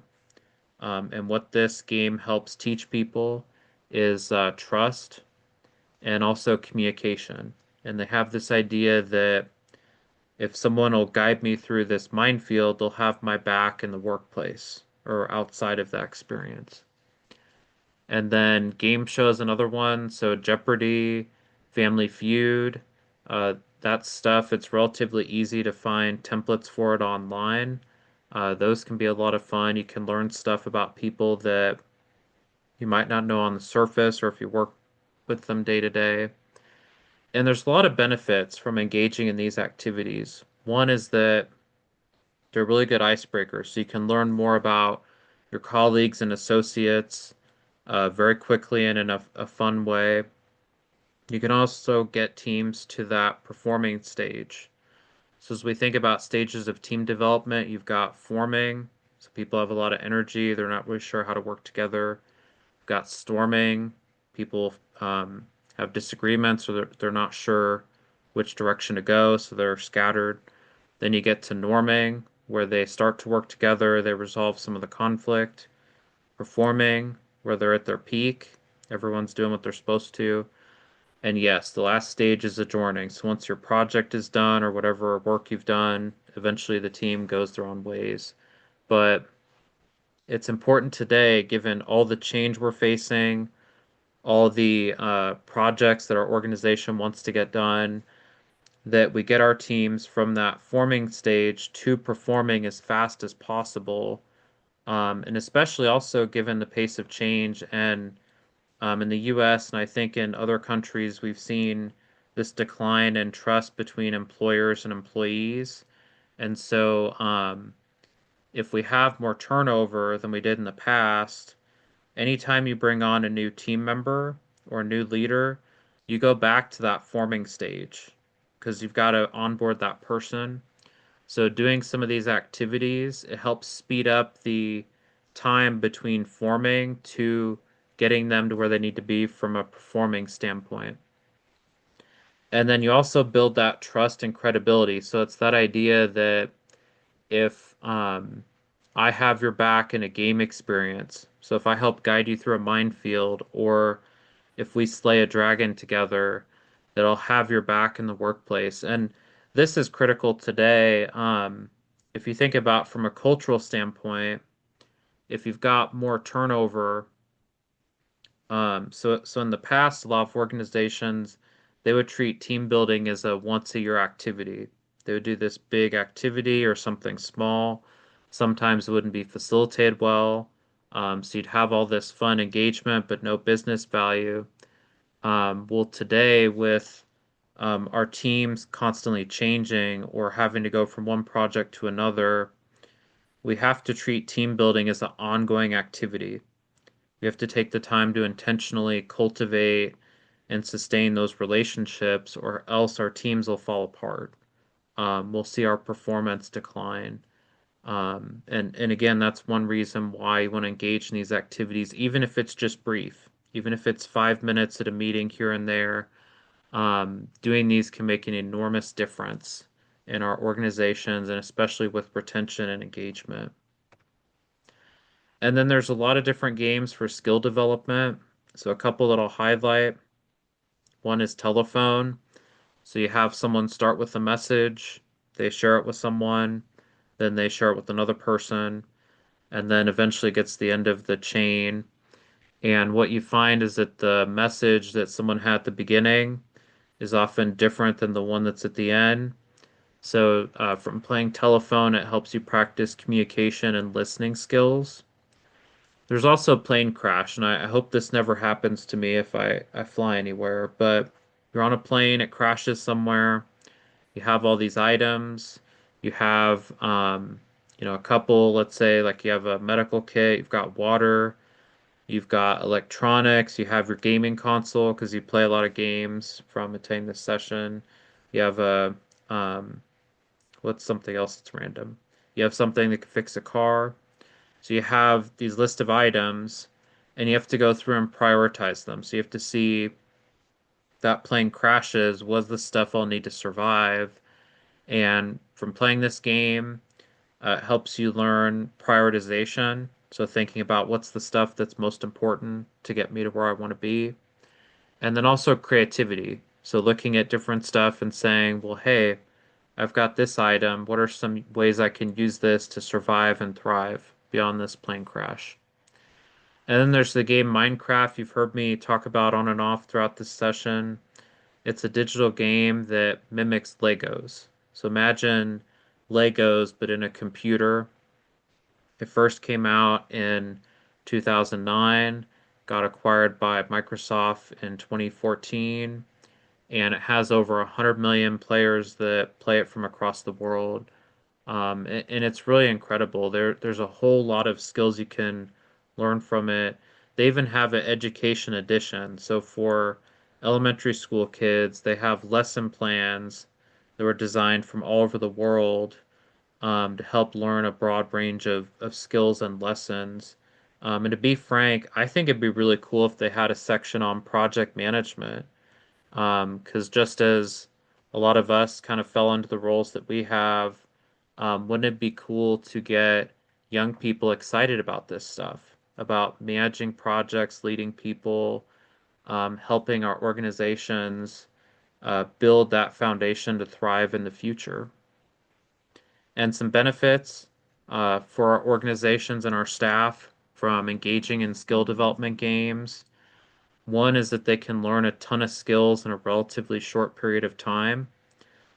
So since games are fun, and often when we play them, we're more focused on the fun or achieving that purpose, people tend to put more work into games than they realize.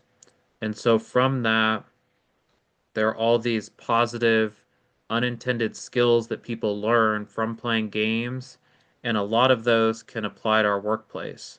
A couple of them that I'll highlight, communication, leadership, um, empathy, creativity. That's all stuff that we need today, and especially as we look toward Industry 5.0.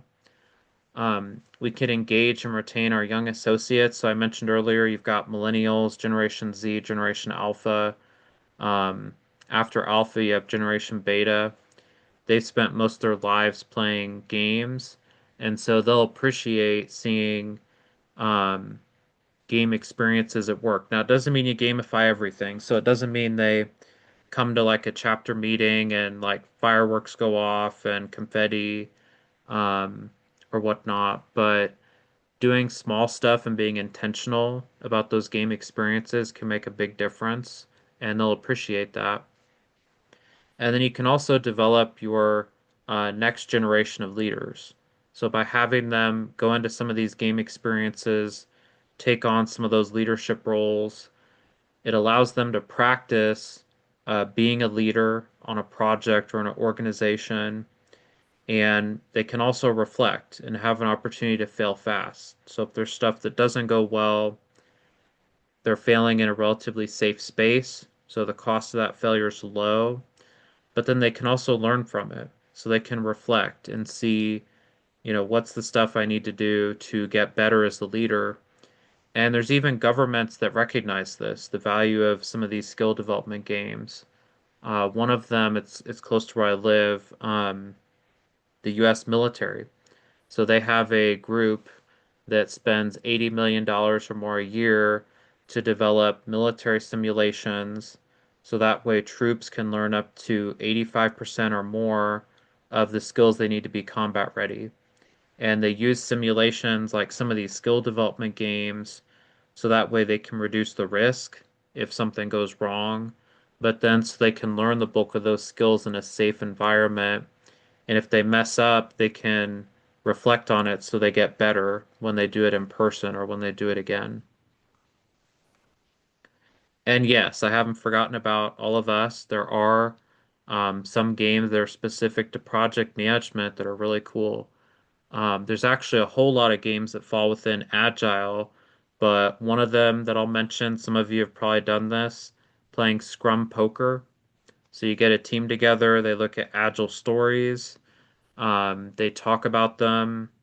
If someone has kind of an extreme answer, they look at a story and they're like, hey, this is going to take 2 weeks, when everyone else says it takes a day or two. It gives you a chance to have frank discussions and then find ways to improve your estimates. So that way your stories or the work you're committing to is more realistic from a schedule standpoint. Sailboat's another game. So imagine you're on a boat, you're out in the ocean. As you're out there, you'll have the wind blowing you along.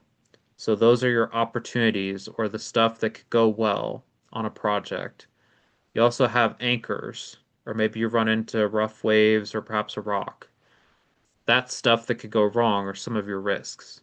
So from playing sailboat, you can look at your positive and your negative risks that could happen. Then you've got the product tree. So this is a fun way to think about requirements. So imagine your project is a tree, and then the branches are different requirements, and within those branches you've got perhaps sub branches or leaves, and so they all kind of align back together. So you have your tree, that's your project, your requirements that are your various branches, and then on your leaves you can put more detail. So it's a way to help do requirements elicitation. And then there's games you can use for training or just kind of quick ways to engage people. Kahoot is one. So it's a tool you can use for doing quizzes that are fun, relatively easy to set up. Credly, and I believe PMI uses this. So when you get your digital badges, I believe it's through Credly. Can do online badges. And the Marshmallow Challenge, this is another one. There's been a lot of research on this game. You get spaghetti, you get a marshmallow and some rope, and then you see which team can build the tallest tower. There's even a whole TED talk about it, and if you want, I'm happy to send it to you if you want to learn more about it or look at doing it at a chapter event. All right, so you heard me talk about some of the skill games, and I want to go back to Minecraft for a second. And it's interesting for this game, I kind of discovered it on accident. It was about 10 years ago. I was at home sick. When you're at home sick, you play games. My friends had bugged me about this game. I tried it out. It really fascinated me. And we ended up building all these cities together, doing all this stuff. I eventually made the graduate course I mentioned. And then I went off and started my own business. And part of what I do is help facilitate or design activities like this one. So for this activity, this is a sample one for presentations like this. Uh, I had a group of associates in the Kansas City area. They're looking to reconnect with each other. And so I recommended that they use Minecraft. They come together, do it was a 4 hour activity. So this is a kind of a pre-event picture. So as you can see in Minecraft, looks similar to Legos. You've got animals everywhere. You've got big forest. And yes, if you look at the picture on the far right, there's a little house. So I tried to cut it off, but I couldn't. Um, One of the people that took one of the classes I designed was my mom. So she was curious about Minecraft, about where her son was doing. So she took it, she had a lot of fun, she learned how to play the game. So I told her for this activity, I said, hey, I'm doing this activity for groups like this, for presenting, and, would you want to participate? And so she was like, sure. So I told her how to get the server. And what did she do? She did what she learned in the class. She built a massive house. She had tons of pet camels, pet cats that were all named Duke, artwork, a decked out basement, a swimming pool, all this stuff. So I come into the server and my mom gave me this tour and I told her, I'm like, this is great, but I need you to tear your house down. Because I told her I need clean pre and post event pictures. And she looked at me, she was like, really? Are you gonna have me tear my house down? So I gave it some thought. I was like, kids having their parents tear down the house, probably not a good idea. So I was like, okay, you can keep your house. Um, but yeah, just kind of a fun side story. So after having some fun, doing some learning, connecting with each other, this was the outcome from our activity. So to kind of go right to left, for the people that were involved, so the first person, they, similar to myself, they have a business that they run at home, so they built their home office. We had one person build a volunteer fire station. Not sure why. I guess they thought maybe a fire was going to happen. We had one person build a train station. They were really passionate about that. I actually had to cut it off on the picture. The line keeps going way to the left, but I didn't want to make like a ginormous picture that um, wouldn't fit on one slide very nicely. We had a city hall. It was unfinished because we had to go do real adult stuff after the activity. A city square. There's a food pantry. We had a tree house. And not only that, but everyone had a lot of fun. They learned more about each other. They learned about the different places they had traveled to or had done locally. And some of the skills they learned, and I highlight this in an article I've wrote, communication, collaboration, creativity, and so much more. And this was a fun game. I helped them learn how to play. I built a sample house. It didn't take very long. We had them all on one version of the game, and it was a lot of fun. Okay, so you've heard me talk about some sample games. We went through the framework earlier. Um, Now we'll do one more activity. And so I want you to take a minute for this activity and think about a problem that you're facing. And I want you to put it in the chat. And what we'll do is we'll go through some of the problems and I'll give you some suggestions on how perhaps a game or some game mechanics could help address it. Um, while you're thinking about it, I'll give you one example of a problem. Um, One problem that communities have across the world is finding ways to engage people. Um, and so what the Mojang, the developer of Minecraft, did in partnership with Microsoft and UN Habitat is they developed the Block by Block Foundation. And this is a group, they travel all over the world and they have projects that are designed to engage citizens in reimagining their outdoor spaces and communities. And interesting enough, when I learned about this, um, the first project I learned about was actually in Mumbai, where most of you are from. And I wrote this down so I wouldn't forget. It was in Lotus Garden. So I don't know if any of you have been there, but I'd love to go there someday. So in 2016, there was a block by block project there where they brought kids together and members of the local community, also women, and they redesigned the Lotus Garden space in Mumbai. So if you haven't been there, recommend you go there because it was redesigned with Minecraft. And the cool part is with Block by Block, it's not just Mumbai. It's they had a project in Anaheim, so I got to go and see that, and it was really cool. They've had projects in Sweden, Kosovo, Johannesburg. I believe they've had one in Ukraine, um, but all over the world. And again, it just goes to show the example of the power that some of these games could have, but also our role as project managers because they had to have some discipline and um, some kind of project management approach to get that stuff done, to go from idea to having the stuff be built.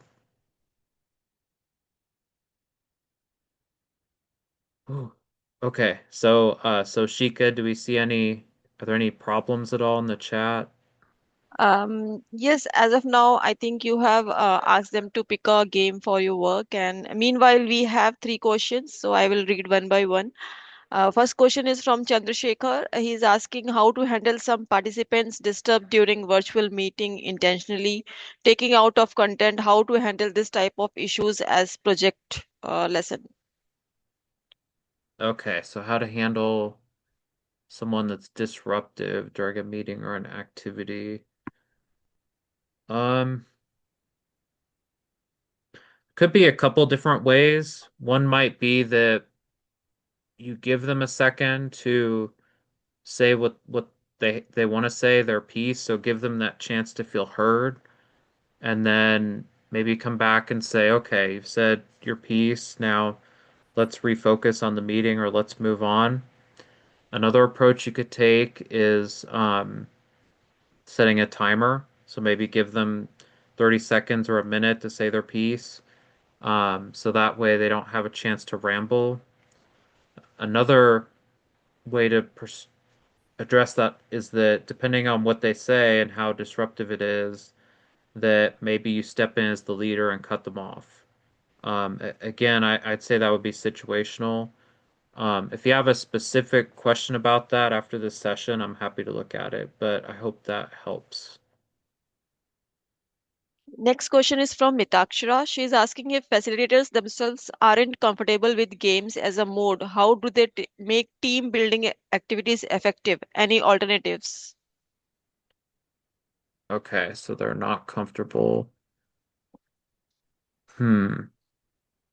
I would say perhaps an alternative is to partner with someone. So find someone that can help with the technical aspects of the game. So, I'm a great example of this. Early on when I started doing this stuff, I actually had a professor I collaborated with at the university I used to go to. I remember I was sitting in her office. This was 8 years ago or so, or 10 years ago, and we are talking about a paper we're working on. And I told her, I said, this sounds like what I do in Minecraft. And she looked at me kind of weird. And, I thought she was going to say, like, oh, don't bring that up, or, oh, I don't care about this. But she listened to me, and we ended up working together. And that's what I did. She could facilitate kind of the academic piece of that experience, and I helped navigate the game experience. Um, so I would say if you're uncomfortable with the game aspect, try to find someone that can help, or perhaps dive a little deeper into your experience and see if there is something that you would be open to helping facilitate.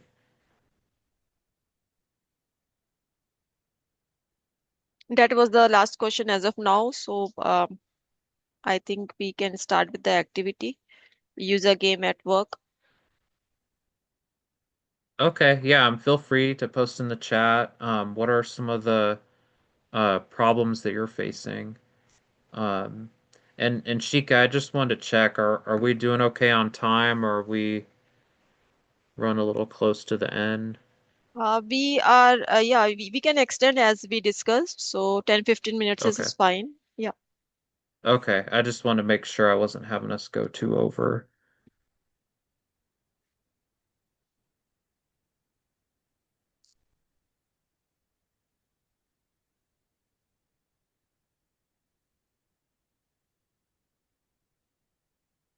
Okay. So do you see any other stuff in the chat? Any problems or Not areas yet. where Um, okay. Not yet. Yeah. People, attendees requesting all their attendees to please pick a game for your work and do this activity. So we will wait for 2 minutes.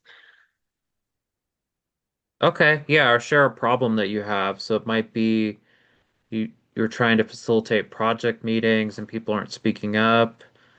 To share another example, um, there was a colleague, they told me they were working on a implementation and they were trying to get these senior leaders involved. And so what they did is they published a leaderboard because they realized that these leaders were competitive, and these senior leaders found out. They were like, "Hey, I'm on this leaderboard and I'm not ranking well." So they started using this software So that way, they could try to be at the top, and they ended up becoming the top user for this software, but they didn't realize that the competition wasn't the goal. The goal was to get them to use the software or adoption. Um, so that's one example. Another one, and this might sound a little corny, um, another colleague shared that they had a coworker that would not do what they were supposed to do, but they were really motivated by food days. And so anytime they did what they needed to on a project, they would throw a food day for this person. And so they found from doing that occasionally, they got them to be more on track with what they were supposed to do.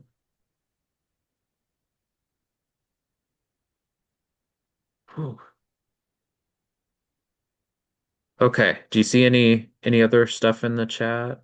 I think only they are creating some business cases, so I will read one by one. First is from Muhammad Sharif. He is telling some people dominating in the meeting and other introvert members not getting chance to speak. Okay, so you've got people maybe dominating the conversation in a meeting. Hmm. Maybe what you could do is you give everyone maybe a fixed amount of time to talk, so maybe like 5 minutes or so. And then make sure you enforce the rules that you don't have someone dominate a conversation because this is a common problem and it can happen a lot. Um, I also think for the folks that are shy, maybe see if there's other ways you can engage them. So maybe talk to them one-on-one, maybe have them send you some questions ahead of time so that way they can feel engaged or perhaps prepared in the meeting. Um, Maybe starting with them, maybe ask them like, "Hey, what are your thoughts?" And then that way they have the chance to share on the front end. Mhm. Next is from Sumit Pednekar. He is telling for the learning approach, we can utilize the leaderboard approach like Duolingo. Yeah, yeah, you could do that too. So publishing a leaderboard that could help with folks that are competitive, but also want to see kind of how they're ranking compared to others. Praveen Kajrekar also says interactive video competitive games with rewards for correct options. Yeah, I think that would be good. Like one example, my bank rolled out an app and you do these like money lessons on them and you get like little gift cards, but the goal of it is that it helps people get better with managing their personal finances. And you happen to get small gift cards or rewards from doing it. So it's kind of a win-win. Next, Awesome. next, next is from Oh, Niket. sorry. Yeah, next is from Niket Furia. He's asking, he's telling we did in one of my organization to break the ice between team members of talking and sharing about things that they like and things that they wanted to become as a kid and see the commonality that brings in them to help grow as team and help to deliver the project too. Okay, that's good. And it sounds like that might be more perhaps for the kickoff or the earlier phases of a project, but having people share some stuff that's beyond the surface level, um, it's really interesting when you step back and look at especially different generations, you often find that there are common experiences and goals that we've had. And sometimes you have to dig for it a little bit, but once people realize that, it can be really powerful and be a really interesting way to help connect folks. I think that was the last one. Okay, awesome. Well, thanks again, everyone, for participating. I promise this will be the last activity we do. Here's some additional questions. So, um, some other points to think about as you think about your gaming experience. How do you get people motivated to play the game or go through the experience? What do people need to know to be able to play? And depending on how sophisticated it is, you might have to send them instructions or do a tutorial. If you use a digital game or a non-digital one, the cost might be one. So if you have a digital game, usually you have to get licenses for it and make sure it's on a device that'll run it properly. How do you get feedback? That's another one.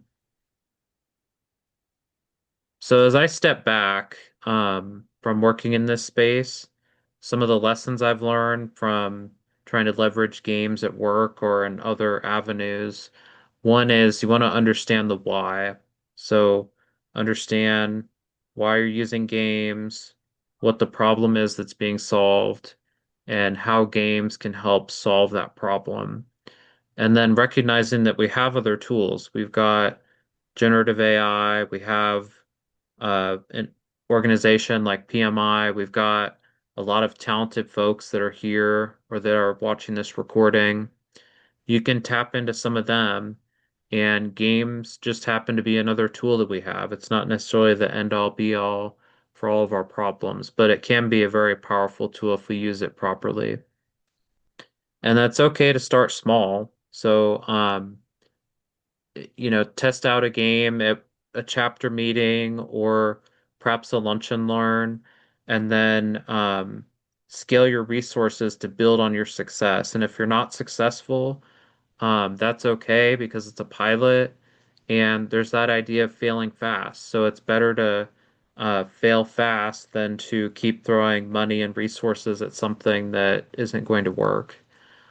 And then for keeping games going in the long run, you want to listen to feedback. So if people share stuff that they're concerned about, ways to improve, you want to try to incorporate that into future iterations.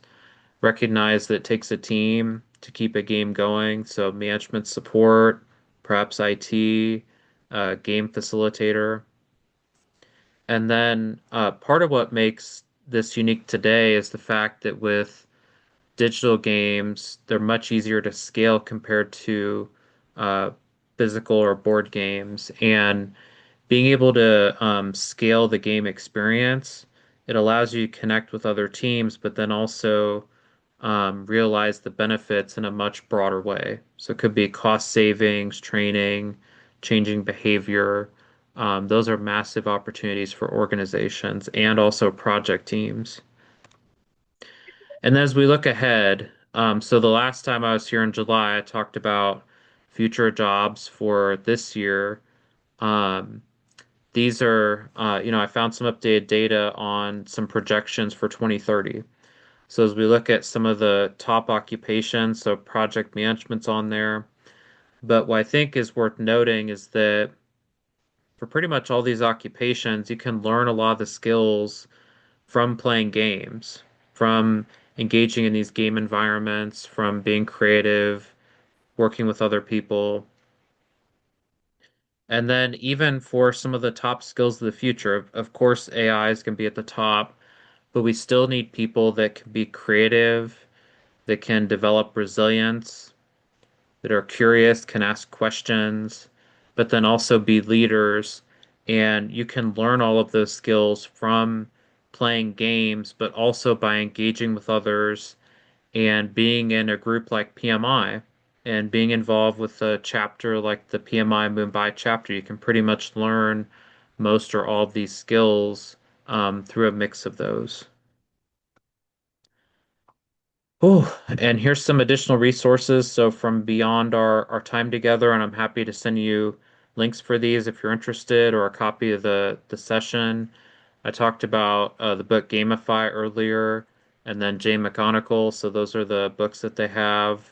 I've got an article I wrote that talks more about the example I shared with Minecraft. There's the Minecraft Education Edition. They have lesson plans from all over the world. If you're interested in professional development, they have the Serious Play Conference. It's a whole conference around how games are used in pretty much every industry possible or that you could imagine. Um, and then Juan and Soman, they developed this PDF article on using games in education. I'm happy to share it. I actually cited it in a book chapter I wrote about Minecraft and gamification from about 5 or 6 years ago. And then here's some articles and some books on facilitation that I think could be helpful. And from our time together, we took a look at games and how they could be applied at work. We looked at the role of a game facilitator, and then I shared some games that could be applied specifically for team building, training, and project management. We had some fun doing some activities along the way, and I shared some lessons from my experience in this space. And to close, I would say that if you're not looking at games, I would encourage you to just look at some small activities you could do, even for a meeting, doing a top five, asking questions. We might not realize it, but that can make a big difference, and you might even make someone's day. I remember I was at this event. I remember I had a discussion with someone, and I told them, I said, well, hey, you're real focused on this. Why don't you try to lead from where you are instead of thinking about your role or whatnot? And I ended up running into that person about 3 or 4 years later, and they told me from that shared experience we had and from what I had suggested to them that that totally changed their life. That they ended up getting a new role, they got really involved in the community. And so it goes to show from engaging in these brief activities, we could have a much bigger impact on people than we even realize. And just want to thank all of you. A big thanks to Shika for helping coordinate this and also coordinating the last webinar in July. Big thanks to the PMI Mumbai chapter. All of you for being here. You saved me from getting my two dogs to work for me and having to listen to this for 2 hours in my room. Um, and, again, just want to thank everyone for their participation. I'm more than happy to connect. I'm happy to share a copy of the presentation and some of the resources. If you're watching the recording, I'm happy to do the same. And yeah, I'd love to come back again if you're interested in the future. So thanks again. I hope everyone has a good weekend. And let's see. Sheikah, are there any other questions before we close? Zach, yeah, there are no questions from the attendees, but as I said, there is one question from my side, and that is, game commonly refers to a structured activity played for entertainment, involving skill or chance and governed by rules. So is PM Bok a game? The PMBOK. I would say yes, because if you think about project management, it's sort of like a structured game. So you have like a starting point to, let's say, like your quote unquote journey or treasure map. And then PMI, the PMBOK, it gives you the nuts and bolts for how to get to where you want to be. And believe it or not, I believe there's a whole section on team building that's included in the PMP and a lot of these certifications. So yes, I would say that there are aspects of project management that are a game, and I think it's a big disservice for people to not look at the overlap between the two. Because really, if you think about it, so project management tends to be like very disciplined, detail oriented. Games can be a little messy, um, a little more organic or creative. And really, I think the two of them go together.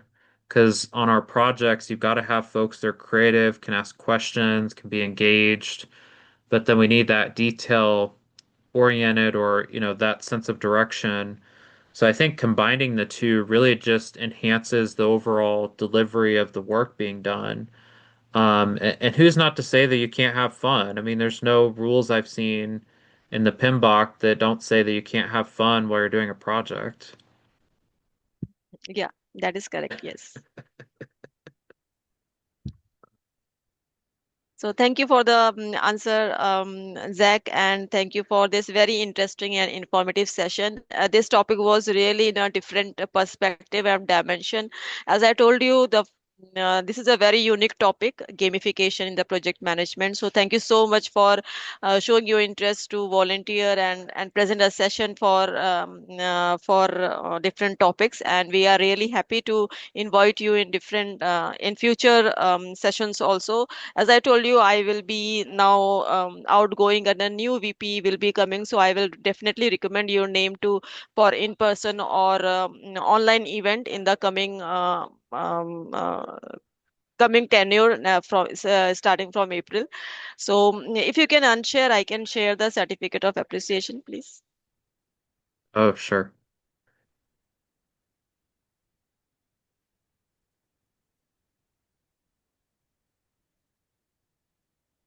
Can you see my screen?